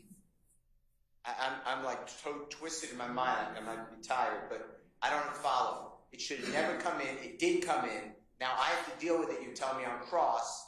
And I don't think you're conflating, Mr. Steele, the bottom line basis as to why the initial guilty plea was rejected by our appellate court. I'm telling you that I don't know what the basis of that. I still don't know because I didn't read the opinion. The state didn't solicit that or elicit it from the witness. They only just said, hey, he pled guilty on another thing a month later. But the relevant portion that the court heard was the fact that if the jury wants to believe it, is the why as to what Mr. Winfrey may or may not have gotten. And that's the only thing that I heard at this point in time. I think that, from being a person who loves what we do and loves the courts, I think it's offensive to say and have an agent testify that a guilty plea occurred when everybody knows or should know that guilty plea is not a guilty plea. It is struck, vacated. Okay, and Mr. Steele, I'm kind of just telling you that the reason and rationale is not, that would be totally improper for us to get into. Okay. I would agree about that, but I don't think that was the state's intention in asking that question. So I'll note your concern for purposes of the record, okay? Okay, so I'm going to make a proffer then for about 10 seconds, if I may. And I understand what you said. Of course, I'll follow your rule. But I was going to ask Agent Racy, I was going to take the opinion, and I will be perfect to the opinion. And you stated that this man pled guilty. The man actually wanted to go to trial. You can say yes or no. The man was then told by Judge Staley that she doesn't see him winning. She knows the people in Cobb County. They will not like him. He will go to prison. He's going to be sentenced for X number of years, whatever the opinion says, and then he can answer the questions, and I will then ask the court to strike that testimony again like I did earlier. I understand you're telling me it's not relevant. I believe that it should never come in the first place, and the state of Georgia has misled the jury. He did not plead guilty a month later because we do not recognize that as a guilty. When I say we, our system of what we call just was not, it was perverted. Okay, all right. Hold on, Mr. Matthews. The state wish to be heard on that issue? Yes, Your Honor. Yes, Ms. Hilton. Your Honor, first I want to direct the court to an order that was entered on April 9, 2024, in which there was an order in which we cannot discuss the appellate process. What is a fact is that Mr. Winfrey pled a month later. what the state asked, which was my next question, and I forget how I phrased the question, did he have to plea again to the same charges? And he said yes, approximately a year later, to show that there was something that occurred and he had to plea again. But the fact remained that 1 month later, he took a plea. Now, the reason why it was overturned, or the reason why that is the appellate process in which the court has ordered that we cannot discuss and that we cannot get into. What Mr. Steele is speaking of is the reason why it was overturned. That is not for this jury to determine. They can know he pled once and then he had to plea again, which is the plea that we had. Because what I can imagine is on cross-examination, if I did not ask that question, they would have crossed him on it. And so what I did was ask him about a fact, which was a fact, and then did something else occur later on, which is also a fact. And if Mr. Steele is going to go into what occurred during the appellate process, he's going to be assuming facts, not in evidence, because that we never asked him anything about the appellate process. When did I enter that order? On April 9, 2024. Okay, all right. So I've already dealt with that issue, Mr. Steele. I note your objection, so I don't believe that those questions would be relevant for this inquiry based upon my order. So, but I'll note your objection for the record, okay? Of course. No, All right. I appreciate your kindness. Can I have 2 more statements for this, though? If you don't mind. I understand the ruling. I just want to make 2 more statements. Yes. Okay, thanks. First one is, I don't know how the state can say I was going to, or anyone, maybe I shouldn't speak for other people. I never had a conversation with the prosecution that I would ever cross-examine a witness on a coerced guilty plea. You made a proffer, that's all. I mean, I don't think we need to spend more time with it, but Well, I'm good.